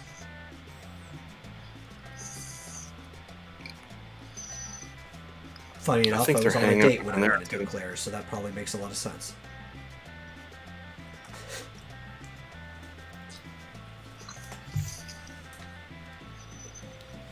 Yeah, Claire's is another one of those tchotchke stores that supports China. Yeah. It's like, I don't know, it's kind of like, it kills you a little to walk into it, because it's like super girly. Like, even the way the store's designed, it's almost like you walked into like a tween's bedroom.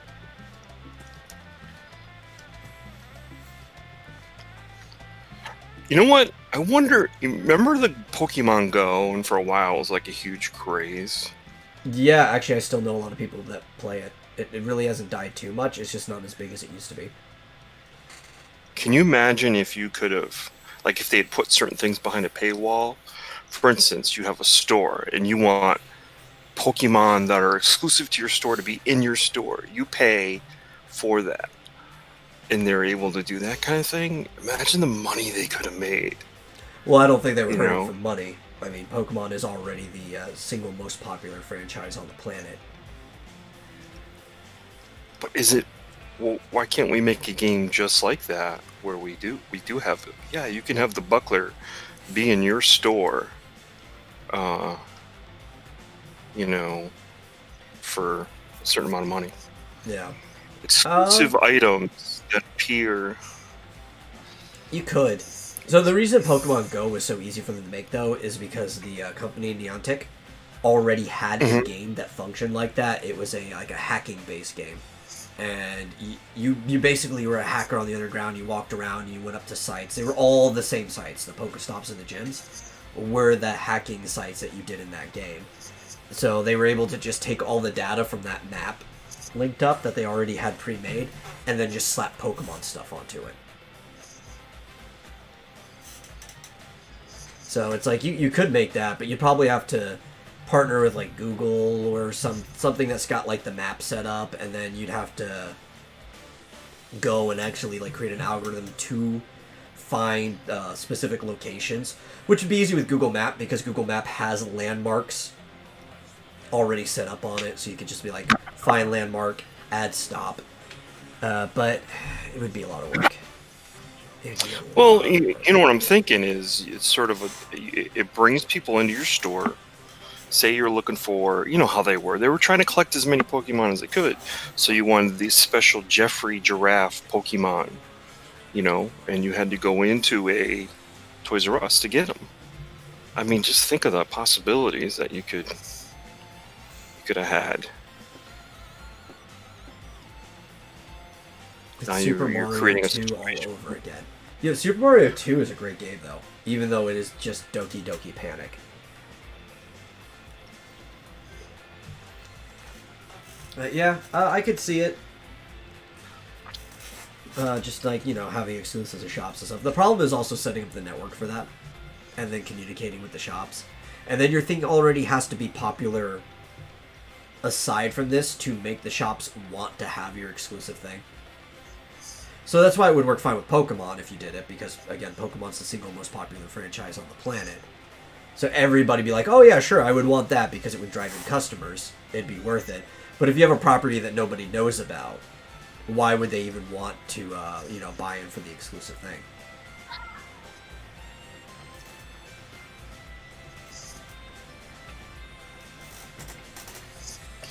What if you could do that with your Switch? Bring your Switch in while you're playing Animal Crossing and get exclusive villagers. Oh, I don't know if the Switch is set up for that. I know the 3DS was, right? So they had these things called like the hotspots, right? So like a Wi-Fi hotspot, which would be the Street Pass hotspots. And the 3DS had the Street Pass like setup. So when you communicated with these hotspots, it would light up and it would send data into there. But the Switch, I don't believe, has any setup for a Street Pass related thing. It can use near field communication and it can use Bluetooth, so you probably could set something like that. Street Pass was using Wi-Fi before, so it probably couldn't be that hard to patch it in. I just don't think they have any program built into it to do stuff like that. It would have to be updated.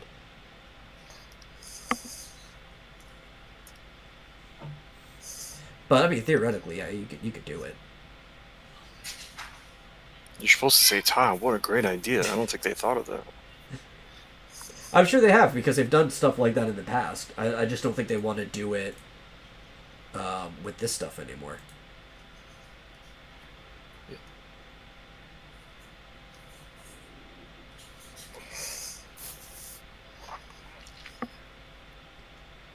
Oh, here, my music died. I think Pokemon Go should have taught kids how to orienteer too. There should have been hints and clues, and at the same time you're teaching them how to orienteer. You know what I mean? Yeah, I could see that. It didn't have to be a Pokemon that you were looking for all the time. It could have been a special ball or whatever. I don't know. But, you know, an item or whatever. At the same time that you're getting them to play the game, you're teaching them something, and that would have been another aspect of the game that Well, you know, it's parents a fun might. thing to do, right? And it's something you could do as a parent, and you could involve your kids in it with you, but you would have to do as a parent. Is, have you ever heard of geocaching? Mm-hmm. Yeah. So Yep. you're familiar with it. Yep. Cool. I'm going to explain it for those listening at home, though. Geocaching is like an online community thing where people will hide stuff out in real life, and there will be like a longitude and latitude associated with it, but a lot of times they won't give you that outright. They'll give you a riddle or like some type of puzzle that will either give you the number or it will give you the information to find it, like a landmark or a cross section or something like that. They won't always just give you a longitude and latitude. But you basically have to find out, you figure out where this thing is hidden, and there'll be like a box, and in a lot of the cases, you can take something from it, but it's good manners to put something back, so you're leaving something for the next person to find. And it's kind of like finding on a treasure hunt, like an actual real life treasure hunt. And there's communities of people that set this up. It's fun. I think more people should get into geocaching because, like Pokemon Go, it gets you out and about, and you're actually exercising, and you're having a fun time trying to find something. You're like an explorer. And it, again, is another form of orienteering. Yes. Teaching you how to. And I think it's a fun activity a lot of people should get into. It's just younger people, probably maybe at the age between 13 to 15, depending on how developed you are, mature, you could start doing it. But if you're under 18, you probably should have a parent with you. Because, right. Real life is dangerous and there's crazy people out there. But it's fun. I think more people should do it. Even if you're younger, if you're like 15 or so, get a couple friends. Safety in numbers, because sometimes this stuff is like out in the woods and stuff like that. But more people should get into geocaching. Communities. What'd you say? So there's big geocaching communities. Yeah, huge. And there's probably like, I know a lot of people have not wanted to get into geocaching because like, yeah, there's probably nothing near me. You look, because they have these communities almost everywhere. There's probably something at least within the vicinity of your community, unless you live on a farm out in the middle of nowhere. Then you might be too far. But if you live like even just a normal rural town, you're not too far from a suburb or even too far from a city, there's probably a geocaching community near you. Mhm. Especially if you live Yeah. next to a national park. We're talking about making an AR game like a Pokemon Go. Yeah. Yeah. It'd be difficult. You can use Google Maps. Oh, you don't have to like get a partnership or anything with them? They have like an open Uh, API? There's a free. You can get a free key up to a certain number of hits. Basically, like you can use Google Maps in an app, in a mobile app. Yeah. Up to a certain level, and then if you want more, you just have to pay. Okay, so it's you a know, free limited license API. Right. So yeah, you can use the API up to a point, and then if you get a certain number of users, you'll have to pay so that they can continue to use it. Okay. Well, that Yeah. eases some of the problem. It'd still be a pain to make all this stuff, but at least you'd have the resource available. Yeah, I was looking at Pokemon Go when it first came out, and wondering how I imagine they have to manually put in all of the Pokestops and gyms and all that stuff. I mean, they must have a huge team. Well, they People would have do. had to. I mean, I know they added a lot more, but like I said, they basically took all the data from their previous game, where they had Mhm. things that were like the separation between stops and gym level stuff, but it was like all Mhm. like underground hacking theme. And they basically, it's the exact same map. And they were still updating that game too, so like when they put in new stops, they would just put it into that game, and the data Mhm. would go over. Right. So people knew where stops were going to be already, if they were playing the other game. hmm So it's like, yeah, it's a huge team, but luckily for them with Pokemon, they did a lot of the legwork before that game even started. Yeah. With what was the predecessor? I forget the Yeah, exact what- name of it. I could find it just by looking up Neontic Games. Yeah, there was a game that it was the company that made. It was a different company. It wasn't Ingress. a Pokemon company. Ingress, right. Yeah. And then they used the same map for the next game because Neontic also made the Harry Potter Wizards Unite, which was basically just Right. Harry Potter Pokemon Go. Right. And there's another one they made too, or maybe are making. I don't see a date on it, but there's a Catan World Explorers. So for like the Catan series, yeah. Look at this. It's upcoming, yeah. So there's going to be a Catan game. And looking at the Yeah. design, it's another Ingress game, so it's going to be just like Yeah. Pokemon Go. It's not a bad thing, though, right? You've already got the legwork of this map set up, and you know that the system works from one game to the next. That why go anywhere else? Just come to these guys. They're the company that makes this type of game. Yeah, it's just a new skin. They have a niche that's very easy for them to fill. We've got the whole framework worked out and everything. I was looking into doing something with Dungeons and Dragons, doing something similar back when we had a license with Wizards, but we after we got a license with Wizards, but before we realized that they were terrible and we didn't want to work with them anymore. Yeah. Hey, well, you know what? It's not nearly as popular by any degree, but you've already got a guy with a similar game that might license for you. Who's that? Oh, the one that wants you to make a trading card game for him. Oh, right. I'm not dropping any names Shadow because of the this is Deep- still like an underground Yeah, project. Shadow of the Demon Lord. Robert Schwal. Yeah, he definitely licensed to us. Yeah. But of course, yeah. I in retrospect, though, you're right. You wouldn't want to do an AR game because you don't have that whole infrastructure that the Pokemon Go team already built. Yeah, like if you want to do something like that, you would just go to them. Yeah. And then they'd probably ask you to make a lot of the assets yourself, like, obviously, like, most of the map stuff, because they already have the infrastructure, that was stuff their team did. But the Pokemon assets, like all of their models, are basically just the ones from X and Y. They just ported them over there, used the same 3D models and stuff. So they had, their Pokemon, they have assets out the ass. Yeah. The Harry Potter ones, I don't know. They probably had to make a lot of those fresh. I'm assuming that whoever licensed it, though, gave them that stuff. Or had to hire a third party to make them. Yeah, maybe. Yeah, I guess the company probably just did that themselves. Yeah. See if there's any partner thing. Yeah, there's like Portkey Games and Warner Brothers Games San Francisco were involved too, so Neontech probably just did all the framework stuff like they do with all these games, and then the other studios made all of the like models and music and stuff like that. Interesting. So GMT thinks you should have to pay to get the buckler to not show up. Oh, like a mafia fee. Well, he is a criminal, so that would work. That's right. And to avoid him. Not to come in and beat your teeth in.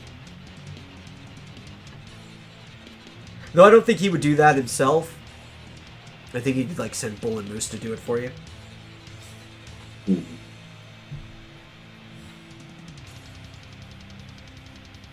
But yeah, no, I mean, it could be a fun game, but yeah, it's just, if you don't have the infrastructure, would it be worth it, honestly? Especially if you don't have, like, maybe if you had Dungeons and Dragons, it's a big enough property name. Yeah. But you'd want something really big to make it worth. Like, the other one, Catan has gotten pretty big, so maybe that one will be worth, but Harry Potter was definitely worth because that's one of the most popular franchises going on right now. There's already going to be a huge user base for it. Not Pokemon huge, but what is, honestly. Hello Kitty, maybe? I think that's the runner-up. It's the next thing after Pokemon. That people underestimate how big of a franchise Hello Kitty is. Yeah, the Sanrio In Japan. No, worldwide. It's like if you actually look at the numbers, Pokemon is the #1 franchise. In the same time that Pokemon has been operating since 1995, it has made more money than the entire American music industry in the same time. And the next one underneath that, at just over half of its value, is Hello Kitty. Yeah. Hello Kitty's like a super popular franchise. You see them on like notebooks, even here in the United States, over in Europe. And I was laughing, right? Because I was at McDonald's one day, and you know how they usually have like boys and girls toys and stuff. I'm looking over at the cabinet, and Pokemon's on top for the boys section, and Hello Kitty's on the bottom. And this might have been like 2 years ago. And I took a picture and sent to my brother. It's like, look, they're making money off of the top 2 most popular franchises. It's like, you can't do any better marketing than that. It's the pinnacle of marketing right there. Speaking But of that's, Pokemon Go, What? I was going to say, it looks like Porygon is the Pokemon of the month. Yeah. They're always rotating that stuff around. There's a shiny Porygon specifically. Right. The other bonuses, you get like the Elite Fast TM, some incenses, lucky eggs, and stuff. I don't play the game, but I have a lot of friends who do. I just personally never got anything out of it. And people are like, well, you walk all the time. Why don't you play this game? It's like, because I walk all the time. I don't need a game to incentivize me to do it. Yeah. But the community days, I would go and hang out with my friends while they're doing it. And we would talk and stuff. If it played more like actual Pokemon. Looks like it's gotten way too complicated. They've got like mega evolutions now. God. It's gotten super complicated. I didn't even really care for it too much when it was simple, let alone when it's going to get complicated. Yeah. But my biggest problem is because it doesn't play like Pokemon, right? You don't hop into a battle and use your moves quite the same way. It's like you rapid tap, and it's not Pokemon to me. I hated the Let's Go Eevee and Pikachu game, which was just like the Gen 1 remake. And you did have actual Pokemon battles in it when you battled trainers and gym leaders, but to catch Pokemon, it was just the way Pokemon Go works. Right, you just throw a ball at them. Yeah, it was like, I don't want to play that. Catching Pokemon is like half the fun of the game. Right. Although I was always annoyed by the fact that you have to make sure that you don't faint them. Yeah. If you want to catch them. Which kind of makes sense from a mechanics standpoint, Mm-hmm. since the battle ends when the Pokemon faints. But from like, if you watch the show or anything, and you watch like Ash actually knock a Pokemon out before he throws a Pokeball at it, it doesn't make sense to you. You're like, but that's not how he does it. The show's awful though when you think about it. From like a standpoint of like reflecting the game that came before it, nothing works in the show the same way they do in the game. Right. Like, I think I've complained about this before, but not since we relaunched the podcast. And I have a lot of friends who will defend the anime, just because how popular it is. But I hate it. I used to like it when I was younger, but the more and more I watch it, like, the more and more I hate it. It's like, this is nothing like the game I played. Because, like, one, Pokemon don't say their name. That's stupid. If you play the game, Pokemon make cries. The only one that, like, ever says his name is Pikachu, as of Yellow version. And that's it. I think they brought it back with the 3DS games too. Pikachu started saying his name again. But Pokemon make cries like animals do, and the cries are similar from evolution to evolution. Because it's kind of like just an animal growing up. And it's like all kinds of stupid things. Like, type matchups don't matter that much in the show. You give somebody a badge for setting the sprinklers off and killing your rock Pokemon. Like, Ash is actually a horrible trainer. Yeah. Basically, Pikachu can beat everyone. Yeah, for no reason. And then Pikachu should be capped off at level 100 by now, but every season they find some bullshit to like reset him as if he's level 1 again. It's like, God, I hate this show so much. You know what show I like though, and I've told people to watch it, and if you're listening, you should watch this, is Pokemon Origins, which is just a 4-episode miniseries, 30 minutes each. The battling actually seems like what you'd expect to battle. It's pretty intense. The very first battle in the show is Red and Blue's Charmander and Squirtle attacking each other, and they're actually like, one of them tackles them and starts biting into the neck of the other one like you'd expect animals to actually be fighting each other. It's pretty good, and within these 4 episodes, it follows the entire story of the first Pokemon game. from start to finish. Look, Pokemon is just rock, paper, scissors. Yeah. So, It's like um, really, really complicated rock, paper, scissors, though. but still, it's just based off of rock, paper, scissors. So this whole idea that Pokemon has had this sort of long-lasting life based on that same simple principle, and just making new Poke creatures or Poke monsters every couple, every new iteration, is just absurd. Well, one, It's that's like because you just- don't dive into it, and B, it's a lot more complex than that. And And it's actually, there's another Like- Japanese game that it's more like the rock, paper, scissors, and if you've ever played Hanafuda, which is a card game, it's a lot more like Hanafuda than rock, paper, scissors. Where there's a bunch of different card types that trump each other, but get trumped by different things. It's like a Look, super Scooby-Doo- complicated version. Scooby-Doo can only have so many cousins, right? Scrappy-Doo, Scrappy-Dum, or Scooby-Dum. And eventually you're going to go, enough is enough.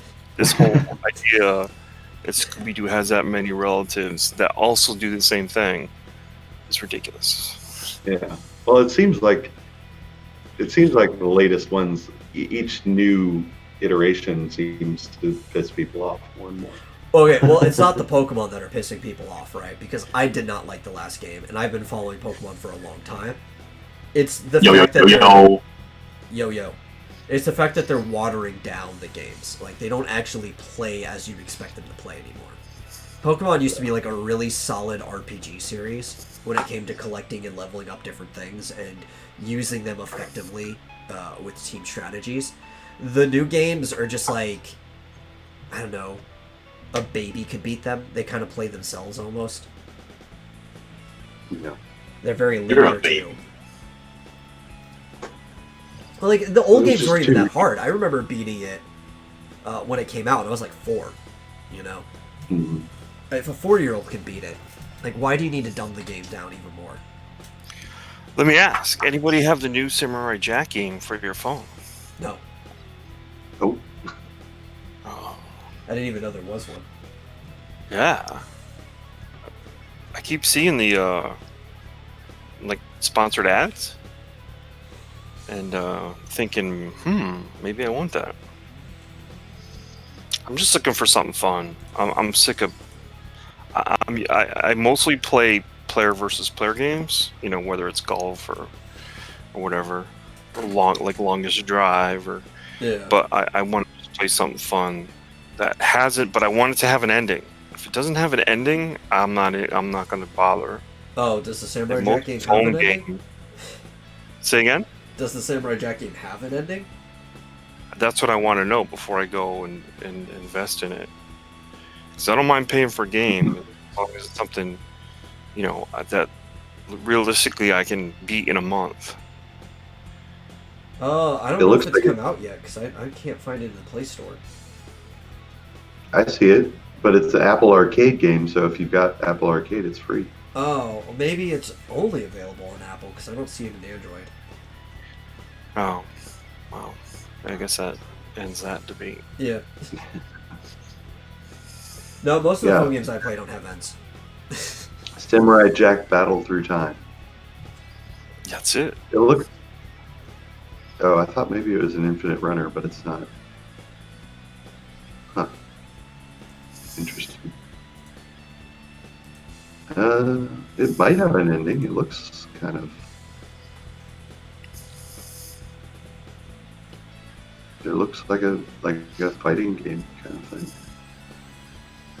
You want to see something scary? Look up photos of fire from space. Oh, is it showing you like the wildfires right now? Yeah. Let's see. Yeah, the only phone game I really play, well, I guess there's 2, but I play the Dragalia Lost from Nintendo, which is a really fun game. But it does not have an ending. It constantly gets updated. But it's a dungeon runner.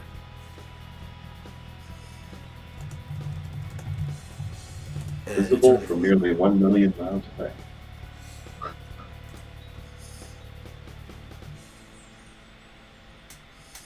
Oh wow, yeah, that's crazy. Mm. Yeah, but Dragalia is like a dungeon runner, right? And the way it works is you collect characters. So there's a collection method to it. And kind of like in that rock, paper, scissors, each character has an element type to it. And what you do is you build a party of 4, and you go and you run a short dungeon. Fight some monsters, there's a boss at the end. And it's actually like a hack and slash, so you hit the screen, your character slashes away with their sword or spear or whatever they have. So there's a double element or type to it, right? So there's the actual fire, water, wind, light, or dark type, but there's also the weapon type that they use because there's a class associated. So some use swords, some use spears, some use bows, and so on and so forth. And they're effective, better at different things than other characters. And you can pick the ones you like the most, kind of like level them up. It's a really fun game. Like most games in general, what they do is every so often they have catch-up events. So if you're somebody who just started the game now, they give you a bunch of material and you can really get invested to it. Because they know the longer these games go, the harder and harder it is to want to start it. So it's hard to get new people in, and you have to do catch-up events like that.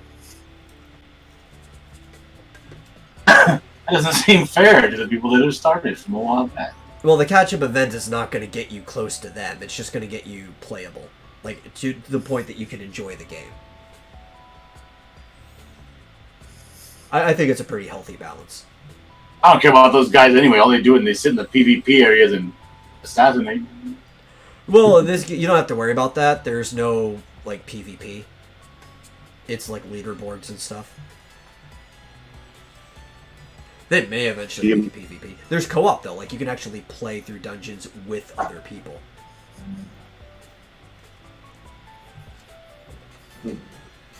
And that's another way of catching up, right? So if you have a friend who's, like, really far, and you want to level something fast, you just hop in a dungeon with them. And I don't have friends. I play video games. That's good. Yeah. But it's pretty easy to get invested into it. Same with the other one I play. I play King of Fighters All-Stars. And every so often they'll have a catch-up event too. And I've never spent money on this game because they give you the option to watch ads, and they'll give you free stuff for watching ads, or you could just choose not to. And you collect like various versions of each character, since there's like been King of Fighters for each year since 1994. And you can get like the version of the character for each year of it, and they have crossover events and stuff all the time too. It's pretty fun. It plays like a beat 'em up, more so than an actual like fighting game. So you get your characters, you can build like a squad of 3, and you can rotate between the character, and you run through like this little short dungeon. You go through 3 waves, you beat up the people. There's a boss at the end. Kind of like a throwback to the Fatal Fury start that the series had.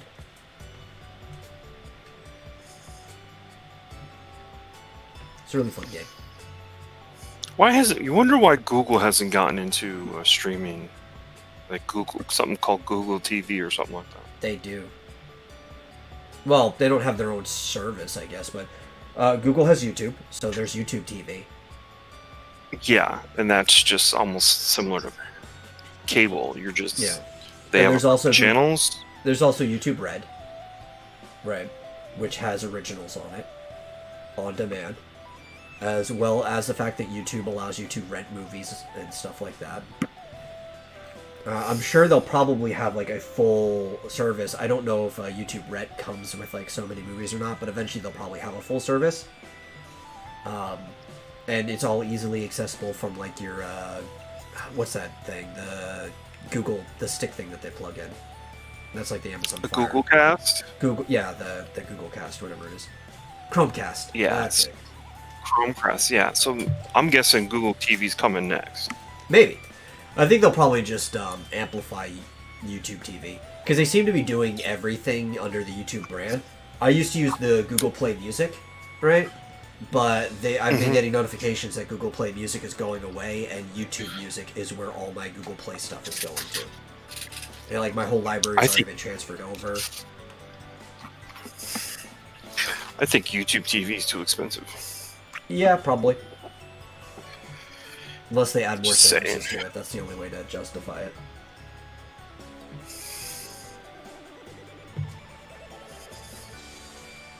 But it seems that they're just going to do everything under the YouTube brand because the YouTube brand attracts people.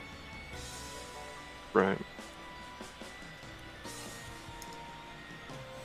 And they need to make some money off of YouTube because YouTube is a net loss every single year. Has been since it came out. But, you know, when YouTube first came out, it was kind of just like a passion project, and then Google bought it. They probably didn't realize that expanding it and stuff, it was not going to make its money back. But it's still kind of worth it, because even though YouTube, even in the ad department, is a net loss, it's all connected to the Google AdSense. So in total, it brings more money because it also brings people to the Google Ad network for, like, the search engine and other sites. Right.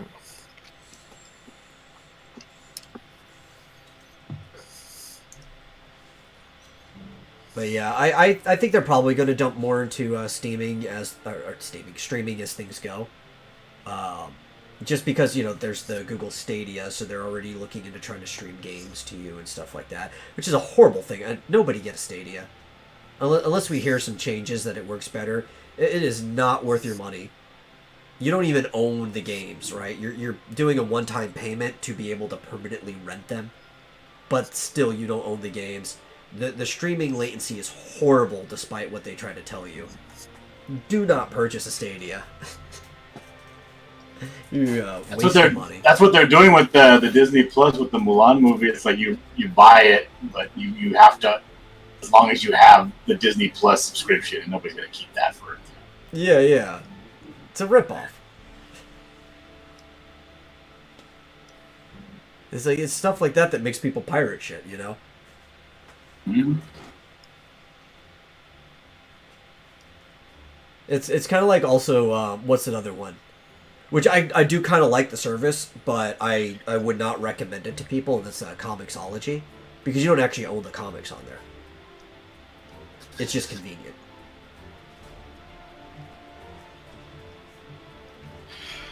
Yeah, there are far better sites to go and read comics. Yeah, like I even sell my stuff on there too, and I was be like, no, dude, there's better places to buy my stuff if you want to support. I mean, you can read for free on my website anyway, but if you want to support me, there's better places to buy this stuff.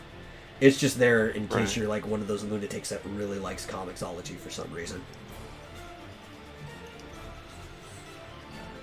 I just don't get how people like it that much.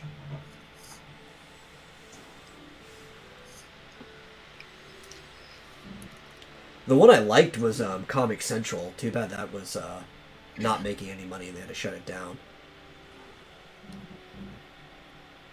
Because, you know, if you bought something, you owned it. They gave you direct PDFs of everything.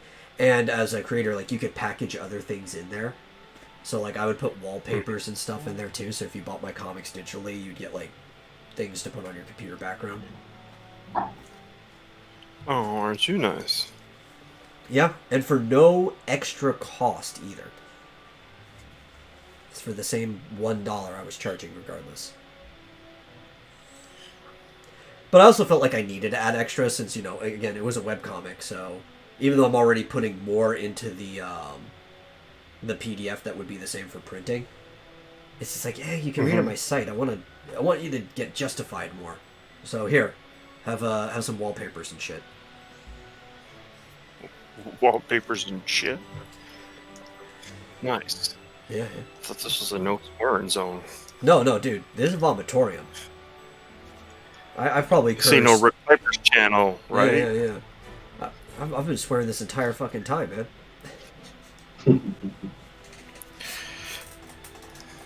You can say whatever the fuck you want on the Vomitorium. I've dropped words. Oh my god, take it easy. No, dude, I've dropped words that would, you know, probably put your mom into a coma hearing.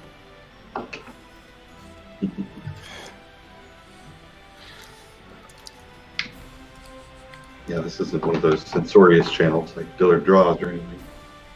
Right? Whatever happened to that channel? Used to be one of my favorites. Died when it stopped doing Scribbattle.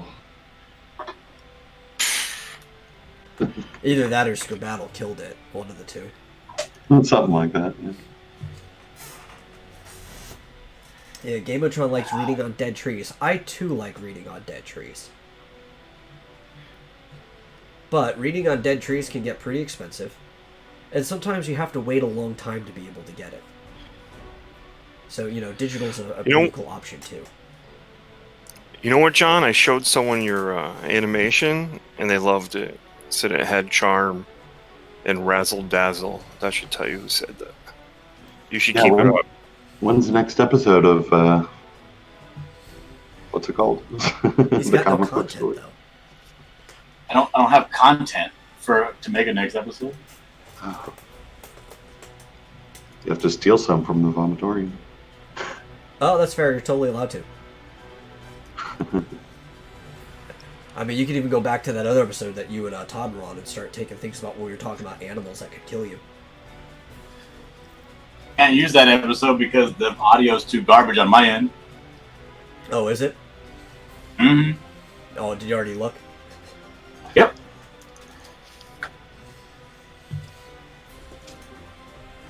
That was a fun episode, Right. though. I really liked recording that one. Of course, I was in it.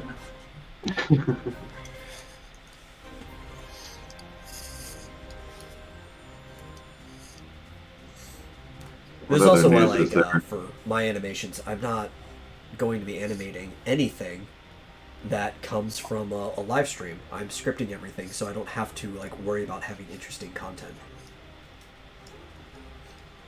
Aren't you fancy? Sometimes. Not often. Sounds like they're putting down the gauntlet on John. Ooh. Get with it or lose it. Talking about. He's gonna script his animation. Yeah, but it's not gonna be funny. Ooh. It's gonna be action packed though. That's not how it works.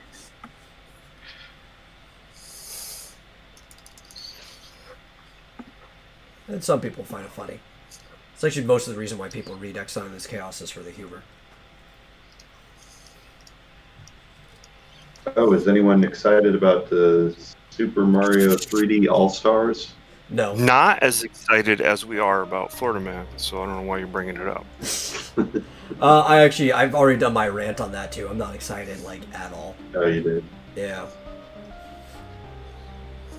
Because it doesn't include Galaxy 2. No, but Galaxy 2 was the better Galaxy. Yeah. No, it's because I think it's a ripoff, honestly. Yeah. Unless they're using this time, because it's been delayed, to actually make real HD ports. But based on what I saw, it just looks like it's uncompressed.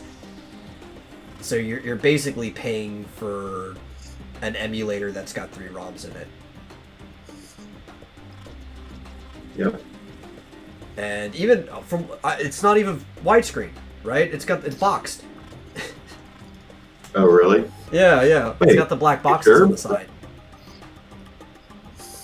Well, Galaxy should be widescreen, It should be, I think.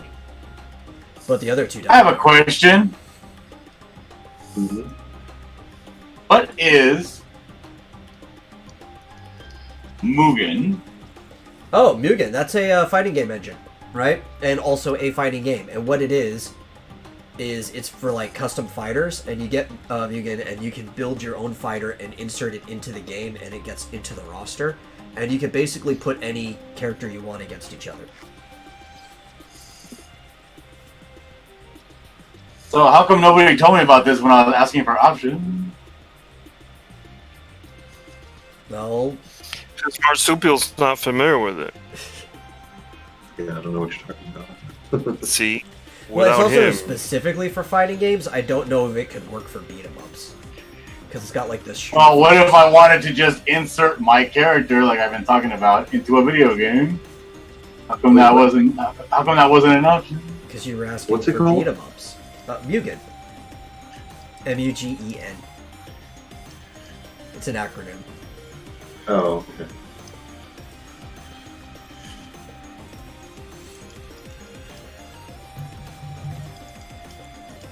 Oh yeah, it's a fighting game. Yep. It's a freeware 2D fighting game. And you basically could put any custom character you want into the game as long as you put in the work to make them work. So you get all the sprites and stuff. There's actually a Twitch stream that I really like called Salty Bets. And they basically Salty 24... It's called Salty Bets. You know he didn't say that, Todd. Pervert. And it takes 24/7. It just runs fights. There's probably like a bot that does it or something, and people actually gamble on this, obviously off of Twitch. The gambling's elsewhere, and it'll just like put random shit against each other, and people will like bet on who's gonna win. And it's got everything. are Actually, we talking probably- about like mythical creatures? But like just characters from stuff. You like might find Homer Simpson fighting against one of the people that Game of Thrones referenced, Goku, right? You get like just random ass shit in Mugen, and Salty Bets will put it up against each other. It's actually a really fun Twitch stream. If I'm bored and I have nothing else to watch, I'll just put that on in the background. There's this one really dumb character called Omega Tiger Woods, which is like a normal like Tiger Woods pro golfer body, and his head is like half the size of the screen, and he's got really retarded hitboxes and stuff. I don't know why they have it, but anytime that he shows up in the bet, you pretty much always bet on Omega Tiger Woods. That's racist. Probably, but he wins, so. Still. Reverse racism. You might No, get Tiger like Woods kid. crazy things like Scooby-Doo versus Akuma. I seen one where a guy had a different image for every sprite he was supposed to have. Yeah, some of them do that. So like a punch was like a picture of Ice Cube. A kick was like a I don't know, like a stop sign or something. How do you fight somebody like that? I don't know, man, because how do you keep track of their freaking hurt boxes?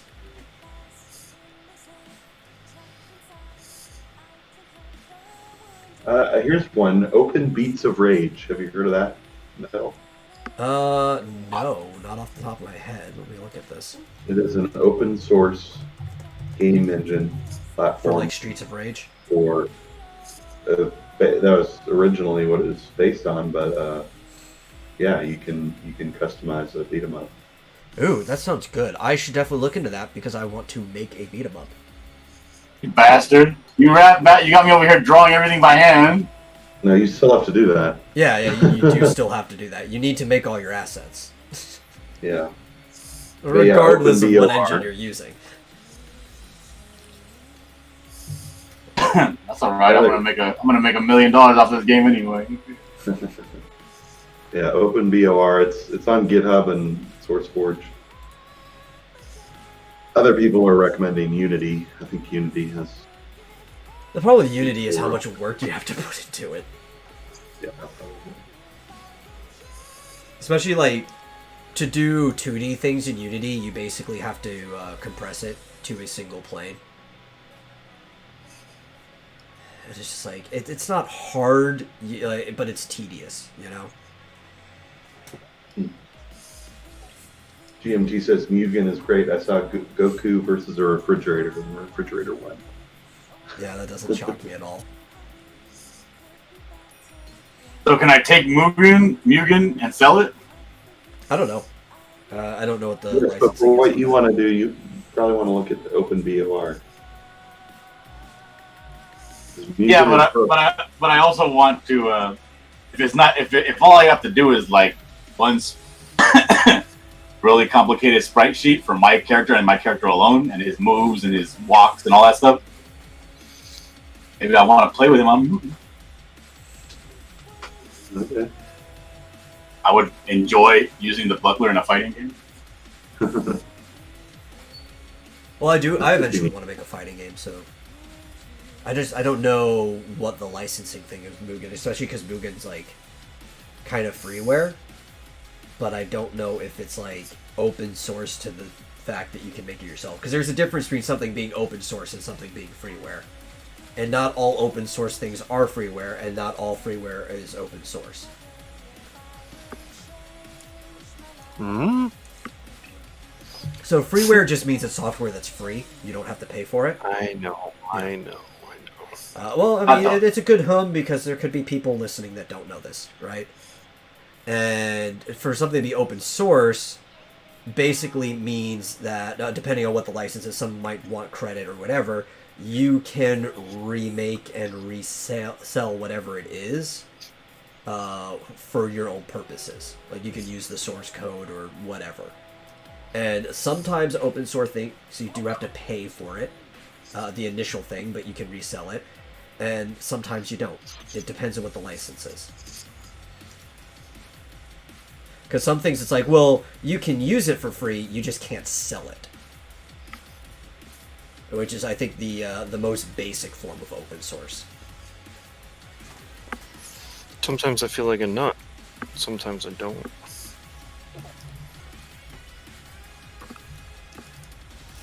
Well, open BOR is completely redistributable. Oh, good. That's the best kind of open source freeware. Yeah. Just says you have to include the copyright notice, but that's It's it. fine. Even if you have something where you have to pay for the eternal license, you still have to put the copyright notice anyway, so it's like, it's unavoidable. Yeah. But yeah, I'll definitely look into that. I'm going to keep that page up for after the show. Because like I said, I'm making all of these assets for animations anyway. I might as well play around with them in an engine and see if I can do something with them.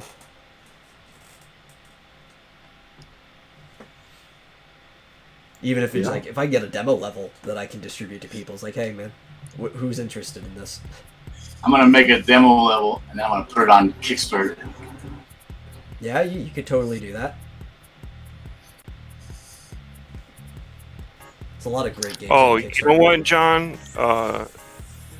I've actually found out some things about Kickstarter that you wouldn't believe how different it is than Indiegogo. So we'll have that conversation some other day, but I was really shocked at that.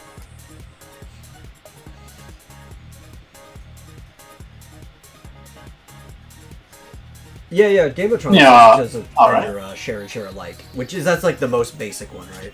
It's like you can use it, but you can't distribute it for money. Share and share alike. So what do you think of my level so far? Freaking amazing. I think there's a game maker in you yet. Wait, look at, oh, it's a frozen lake. Oh, wait a minute. Oh, there's a frozen waterfall in the river. Oh, Yeah, And then you aesthetically, fight it some more. does kind of remind me of the game I was showing you, Castle Crashers, with that cartoony look. and there's some eggs up there. I gotta erase those dots. It's no good. Those dots are no good. No dots. There you go. And then fight some more. Pow, pow, pow, pow. And you cross this bridge right here. Ooh. And you go into the cave.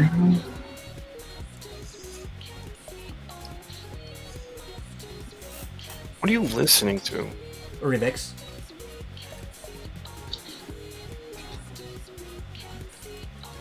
I was telling you before, like, for the background music for the Vomitorium, I just put on this playlist that has literally every OC remix on it, and I leave it on shuffle. because OC Remix is amazing.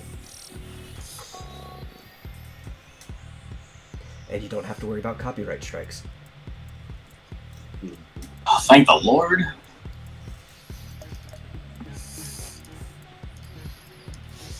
If anything, I would like it. I wouldn't even need to be paid. It could be a free sponsorship, but I would love if the Vomitorium was sponsored by OC Remix, because I really like the site, and I think everybody should use it for listening to wondrous fan-made video game remixes by very talented musicians. Yeah.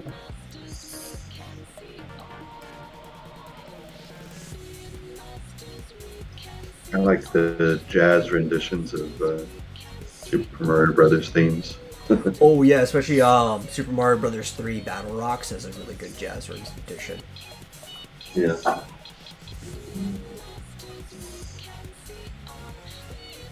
And that's mid to early internet stuff. I don't remember when OC Remix started, but I remember in the early aughts I was already listening to stuff on there. Yeah, I was listening to that stuff back then too. Yeah.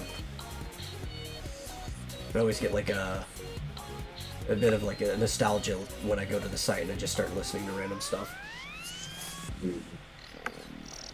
feel like maybe even in college. Was it around in the late 90s? It might have been. Like I said, I don't remember how early it was. I just remember at least in the early aughts I was on the site listening to things.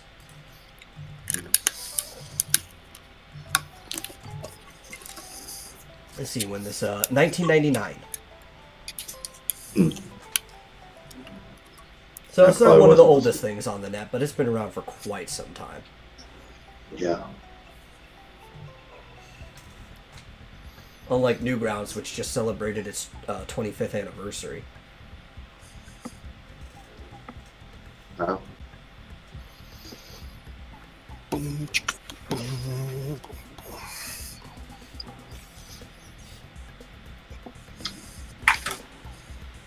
It's another site I think everybody should go to, especially if you're an artist that does illustrations. Newgrounds is a really good site for uploading illustrations. And you can post like Newgrounds? Yeah, newgrounds.com. It's been around since 1995. And it's oddly has the word grounds in it. It's kind of like the underground of the internet. And it was known for flash animations, audio files, so like music, voiceovers and stuff, illustrations, and flash games. And they still do animations, just obviously nobody uses Flash anymore. And that's all it is. It's just illustrations, animations, games, and audio.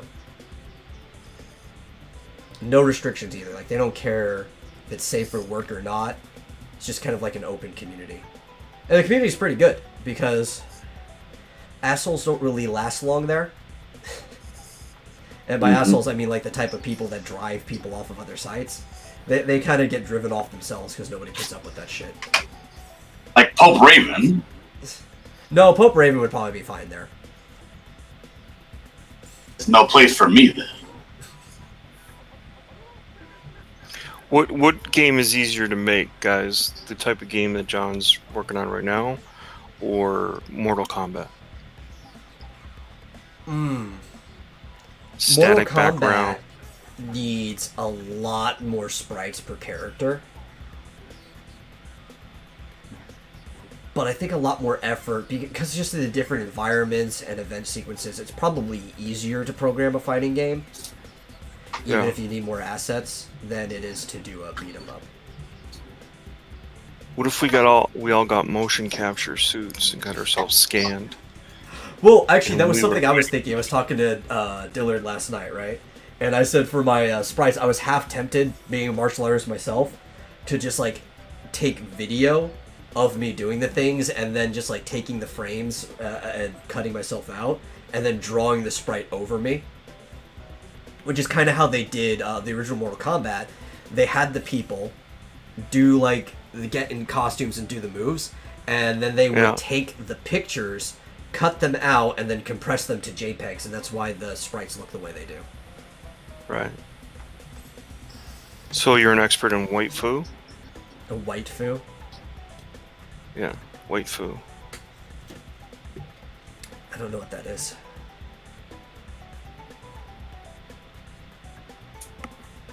What are you an expert in? Let's see. I studied Taekwondo when I was younger. I've studied Judo. I'm currently practicing Shaolin Kung Fu. I've had a variety of skills.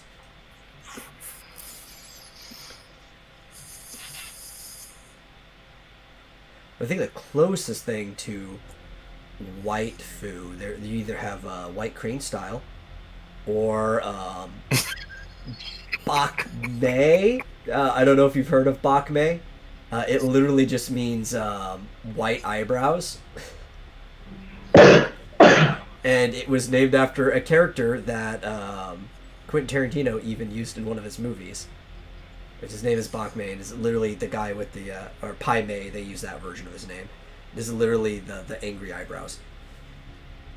Yeah, I know who Pai Mei was. Yeah. But he was, that was a She real had to carry the person. Not the one in the movie. If you go back to the downfall of the second Shaolin Temple, there was really a Pai Mei. And there were the five fingers of the white hand, and they were all styles that had white in its name, and that's where white hand also comes from. And there's also one called Bak Fu Pai, which means white tiger style. But that one's kind of been lost to the ages, and anybody who says they're doing Bak Fu Pai these days is just doing very sloppy Bak Mei.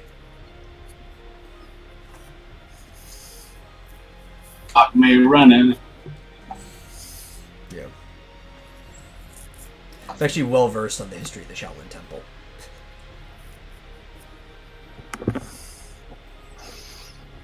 That's easy because there's no such thing. No, there is a Shaolin Temple.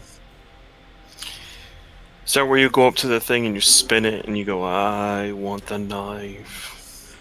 No. No? No.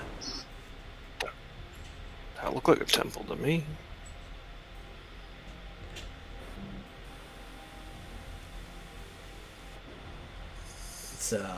It's in the Song Mountain Range in China.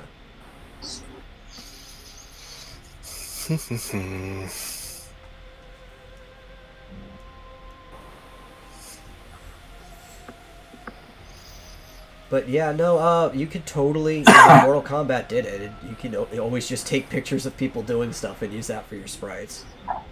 It's kind of like when you're talking about that one guy who had just like a different image for each one. Right? Mm-hmm. You could take a picture of anything and make it a sprite. The problem is, you kind of just want them to flow in between each other.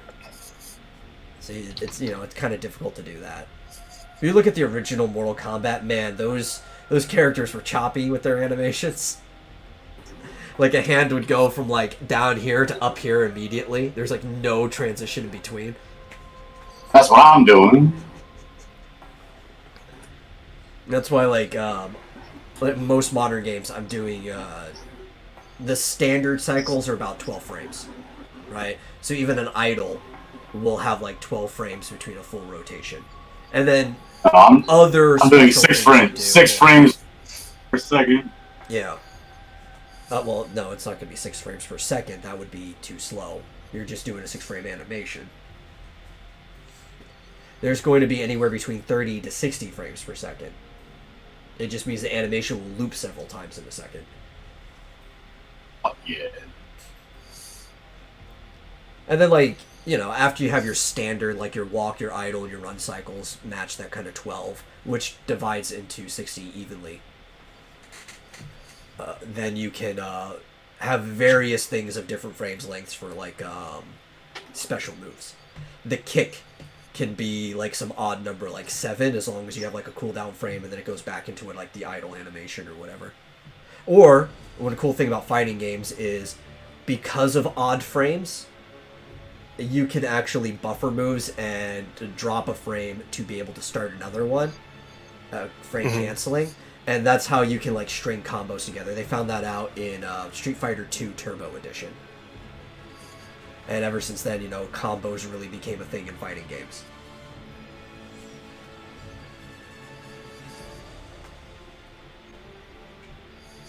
Combos are great.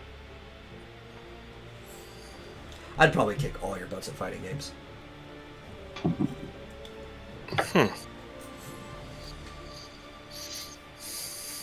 Probably would mine. I'm not very good at them. What's your go-to game, Marsupial? Oh, I'm better at. I mean, I prefer RPGs. And I like Metroidvania type games with RPG elements, upgrades and stuff like that. Did you enjoy Bloodstain?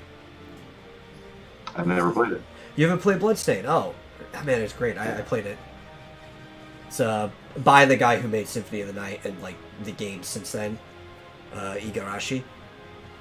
And obviously, Konami really just hasn't been making good Castlevania games, so he went and kickstarted his own, and it's a Bloodstained Ritual of the Night. And it was so popular that Konami even went up to him and was like, hey, so let's get talking about making another Castlevania game. But he still wants to continue the series that he started, so soon we might get side-by-side Bloodstained and Castlevania games being made. That'd be cool. Yeah. And Bloodstain's really fun because it has those RPG elements mixed into it. Similar to, like, I think it started with Ritual Night. You know, you get more health as the game goes on, you get better equipments and stuff like that too. Stats can be increased. Hey, it's on Steam. Yeah. So what is Bloodstained Curse of the Moon 2? Okay, so Curse of the Moon was a shorter, kind of like prequel game that was made that's more sprite-based. That was to, like, fill in the time until Ritual of the Night came out. I see. So Curse of the Moon 2 is a sequel to that game.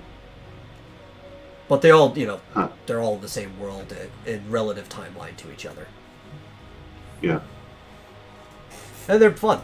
I haven't played Curse of the Moon 2 yet. I don't know if it's out, but the first one's fun. I thought the main game, though, Ritual, was a lot better. Oops. God damn. Really loud. Stop. Why does it keep... I turn off the volume. And the character you play is pretty fun, too. Because they have to try to do something... it's similar to Soma Cruz, in a way, from the Dawn and Aria of Sorrow game. Where the character you're playing isn't a normal human.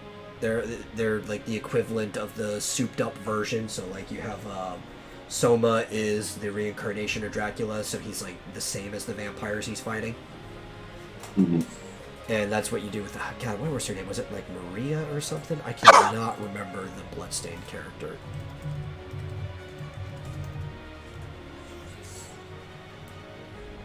Miriam, that was it. I think it was some M name. So when you're playing as Miriam, she kind of works like Soma Cruz does too. She can use a plethora of different weapons that you can unlock throughout the game. You can buy them and switch around. She unlocks souls from things that she kills that you can equip and get different special abilities from. And you kind of just get stronger and stronger the further you go through the game. Cool. Yeah, it's really fun. I might even replay through it. I should play through it on stream, because I had a lot of fun playing that game. Neat. Well, it's on my Steam wish list now. And it was also like, it was one of the big Kickstarter games that by former developers that was announced around the same time. And to me, it was the only one that actually delivered on its promises.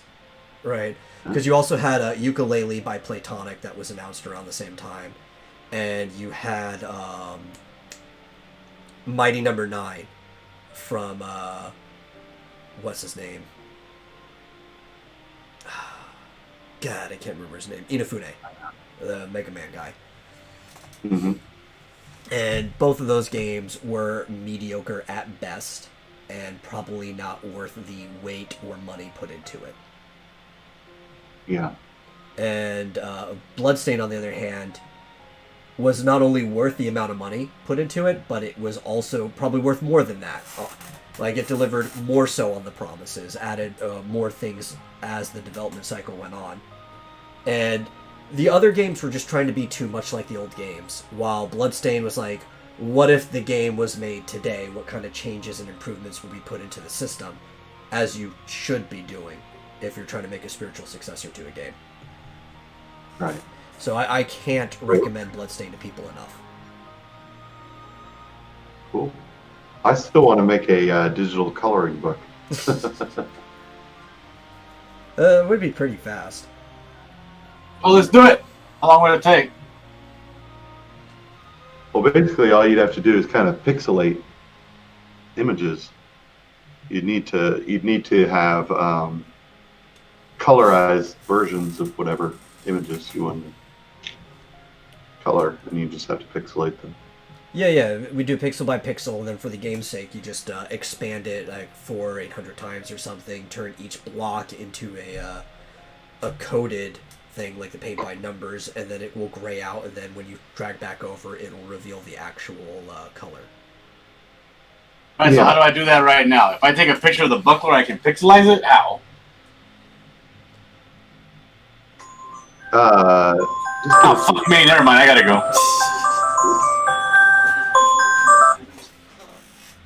Hello?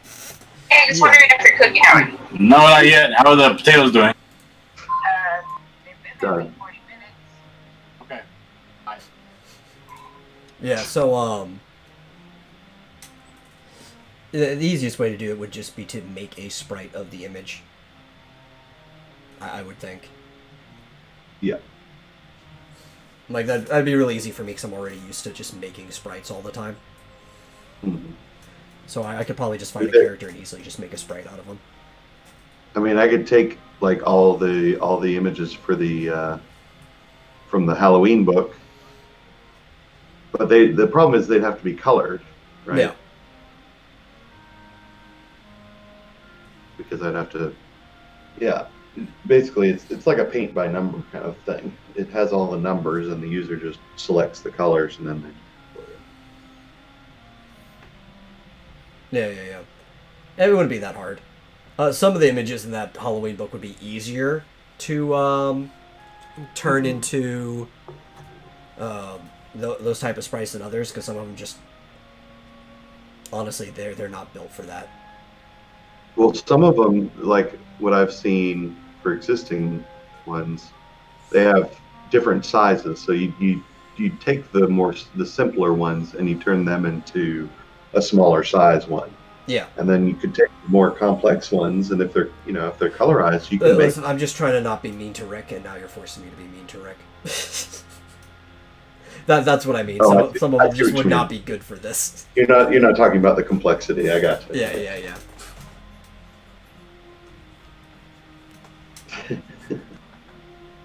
Anyway. Yeah, And he we may would not just be the need only one. There's colorized. a couple of the other images. ones too. I could do the pixelating. Yeah. And the other thing is I'd want to.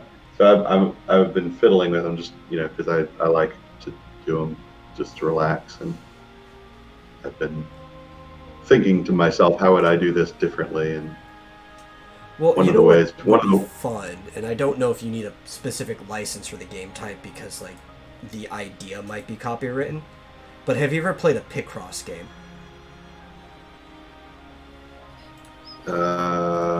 Yeah, Yeah. Picross would be that's fun. All right, I gotta dip, guys. I gotta go put this meat on, but I'm gonna be listening in the chat. Okay. all right. See ya. Thanks for All coming right. on. That's where it gives you like the number, right?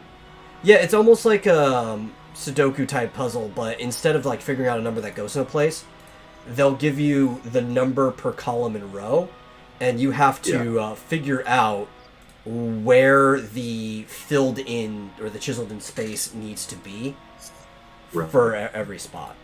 So you're kind of like almost doing spatial math. Like, you don't have to do any hard math here. There's no adding or dividing. But your mind is kind of doing spatial math to figure out if there's 3 pixels in this column and there's 4 in this row, where would they be in relation to this entire image that I'm supposed to be making? Right. Yeah, I'm not thinking of doing that. Just Yeah. But those are fun 'Cause- games. Like you probably couldn't anyway because Picross is probably like the idea of it is copywritten under some company. Oh, I doubt it. Because I've seen that. I mean, you couldn't call it Picross. I think that's Yeah. a Nintendo copyright, but yeah, whatever they call it, that type of game is. I've seen plenty of those. Oh, you've seen like knockoffs and stuff. Yeah, definitely. I don't think Picross was even the original. Maybe not. I know the puzzle existed on paper prior to being in a game, so Right. But yeah, I was just thinking because I've found those games just basically like a digital coloring book, sort of relaxing lately. Yeah. So I thought, I could make this. This is simple. they used to have something similar to that, except it was like a single tap fill. In WarioWare, there was a coloring section, and they would have like all the characters in WarioWare Touch, and you just like select the color, and then you just tap it, it automatically filled the space. Yeah. The ones I'm doing, you have to Actually, like you have to scroll click across. every single. Yeah. Sorry, you have to do every single pixel. And some of these are like, it'll be like 200 by 200, so it's actually literally 40,000 pixels. I don't think I would do that. Like, I'm sure some people would find it relaxing like you do, but I don't think I like relaxing, to be honest. Like, when I want to wind down, I don't actually wind down. I go and I'll do something, like, really attention heavy. Like, I'll go play a game of League of Legends or something like that. Yeah. GMT, 2 a.m. Me can't language, apparently. 2 a.m. It's only 6:41 here. Yeah, but, it's across the pond, so...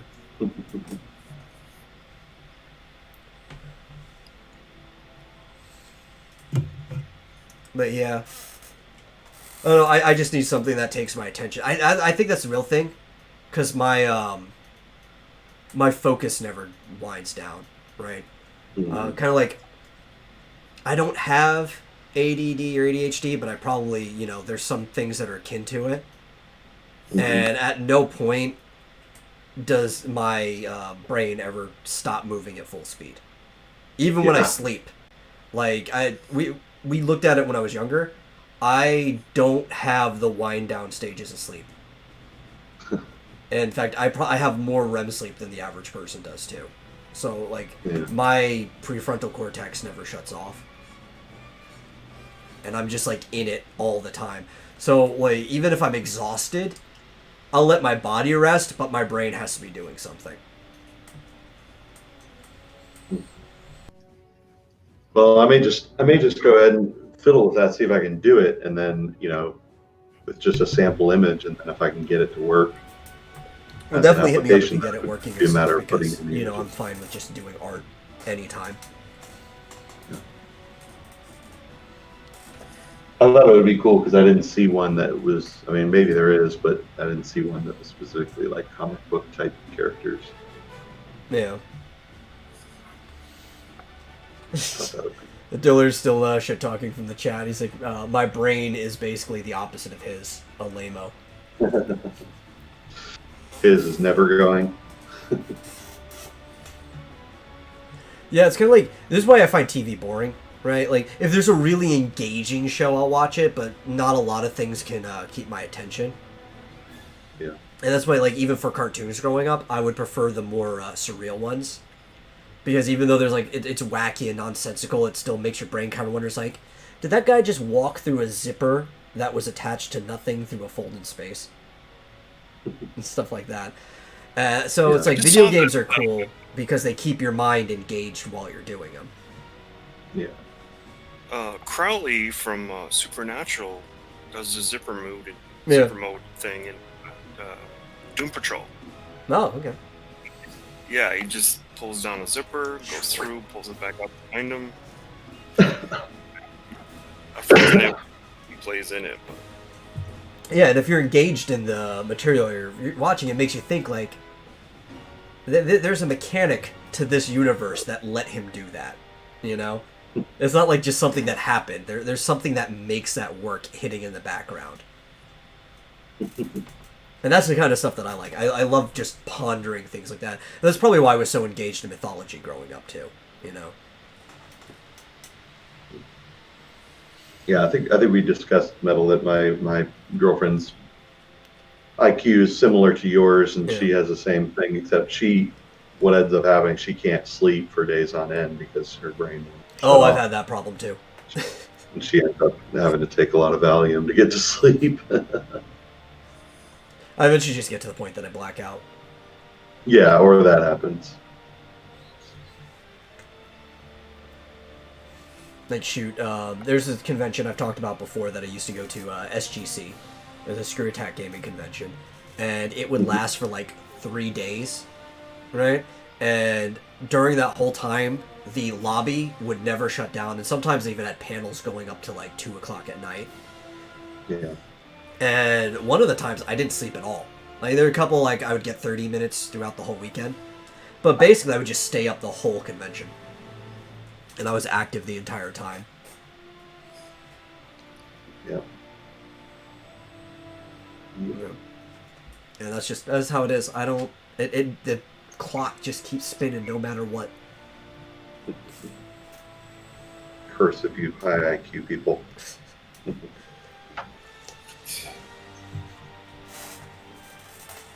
But it's great though, you know. John's gonna do another Batman well.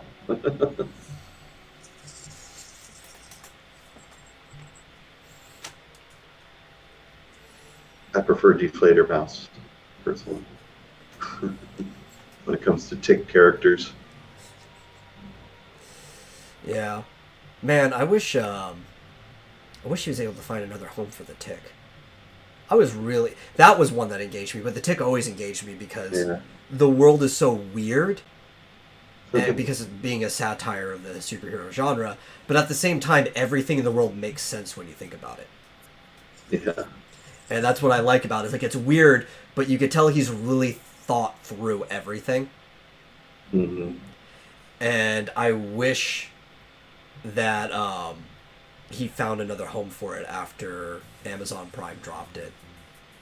Yeah, I don't understand that. I guess it must not have gotten good ratings, but I liked it. I watched it. I haven't watched it yet. It kind of leaves you on a cliffhanger, but the plot for season 2 did come to an end. So you could still enjoy it despite the fact that there's a cliffhanger at the end. It's just kind of like setting up for the next plot that never happened. So I would recommend it. Both seasons are great. I thought it was a lot better than the previous live action one. Oh, by far. You know, the one with Patrick Warburton? Yeah. Yeah, I never cared for that one. The cartoon was great too. And I think that's also what made this one good, is it wasn't just looking at the comics, it kind of drew inspiration from the cartoon as well. Yeah. Yeah, I never understand when they take something like that has such a big, rich, you know, Like source material or base. The source material has so much, and they just like make up new stuff, and I'm like, no, don't make up new shit. It's never going to be as good. Just pull from the source material. Yeah, and what's his name? Jackie Earl Haley played the Terror so well, and he was kind of just like the Terror. He had a little bit more role in the comic, but he was kind of like a B-list villain that just like showed up at times when like the villains did group stuff. And the fact that they turned him into like this whole main threat was great. Yeah. I mean, that's what they did right. They took actual characters from whatever, the comic or the cartoon or wherever they came from. Yeah. That's why I didn't like the first live action one, because it just made up of, I mean, they took characters and changed them. I'm like, why did they change them? So stupid.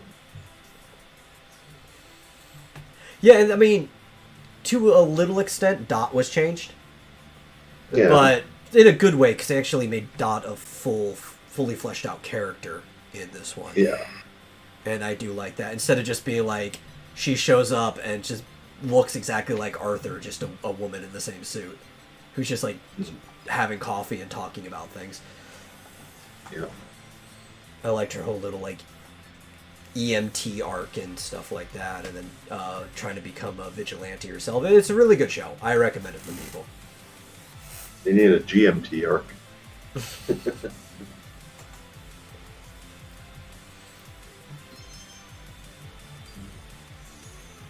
John thinks he's smart. Yeah, right.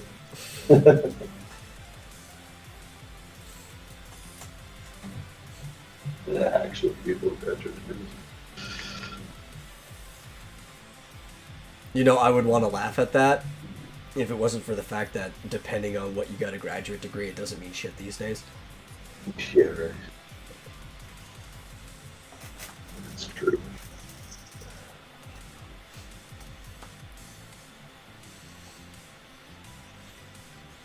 Yeah, but I don't know. I enjoyed the show. I think people should watch The Tick.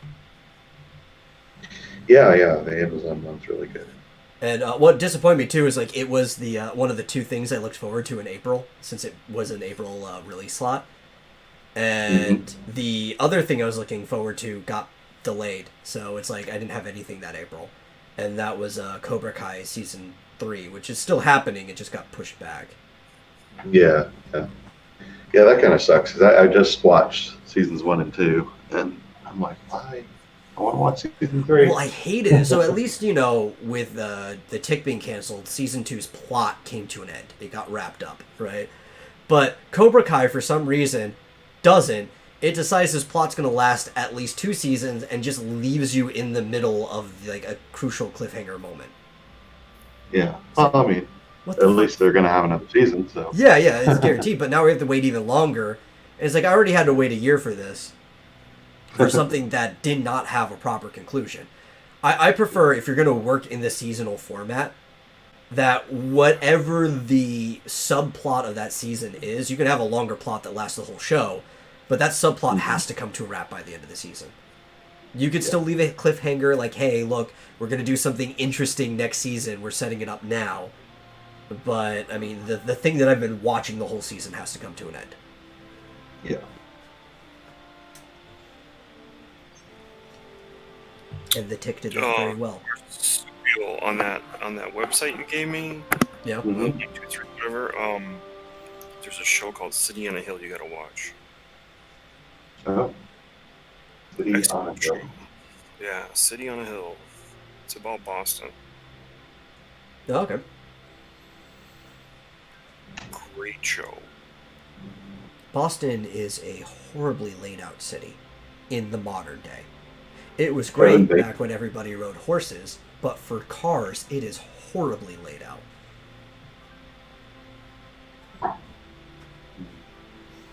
But I would, you know, it's got a rich history, so I'd love to watch a show about Boston. Why not? It's got some great actors in it. Who's in it? Kevin Bacon. Oh, yeah, he's great. You ever watch Leverage? Yeah. He's one of the main characters, the black guy from Leverage. Oh, okay. His name. I know who you're talking about. And it's a lot of character actors that you'll recognize. Like the female, his wife, is from a show. It might have been one of those Law and Orders, but I don't think it was. It was something else. Where she was the title character. Let's see who else is in it. The guy from Kingdom. The Irish guy in Kingdom. He's in it. I don't think I saw Kingdom.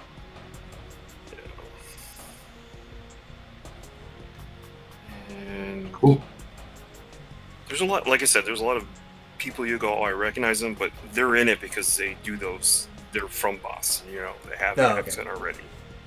Well, I think even just having Kevin Bacon is usually enough to sell a show. That's why I watched The Following, which I thought was a great show.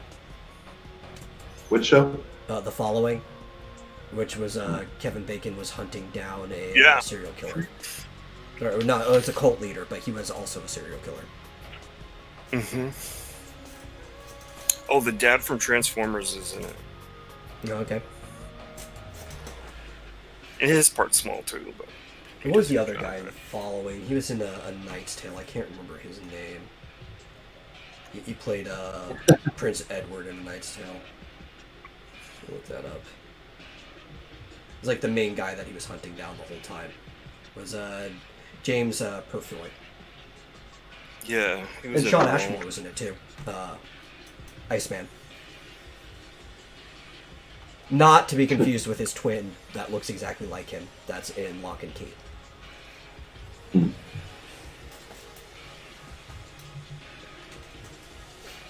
They left Duckman on a cliffhanger. I never watched Duckman. I didn't either.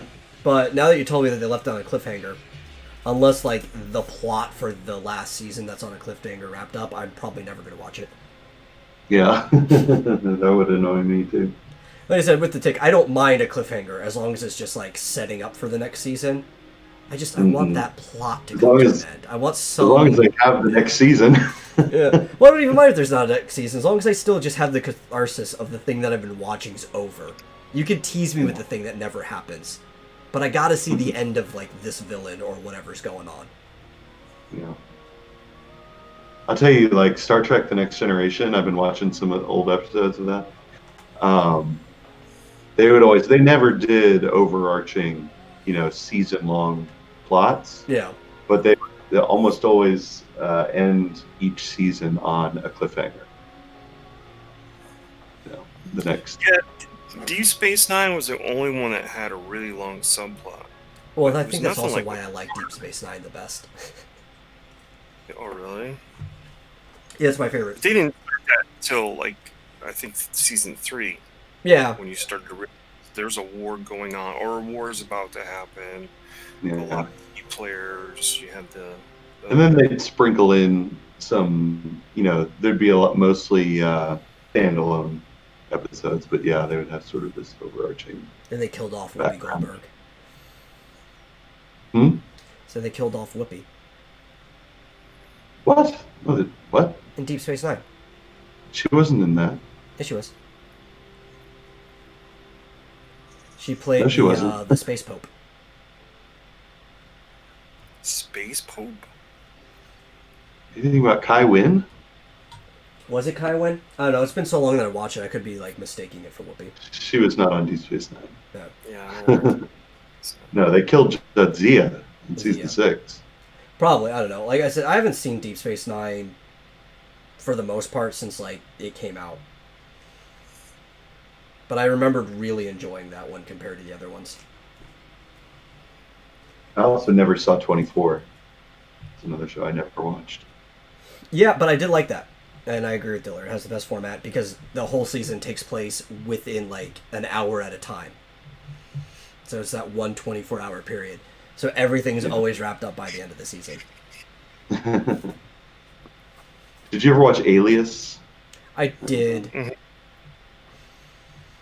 That was a show, like one of those shows where it started out really good, but as time went on, it just got worse and worse. The last season or two were pretty bad, I thought.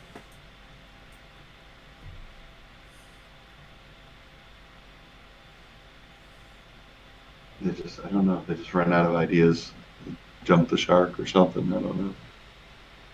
And they have to like change it all up and everything changes and then it sucks.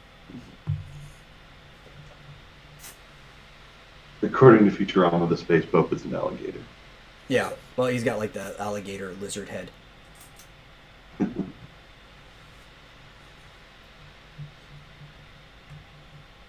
Brought to you by the Space Pope.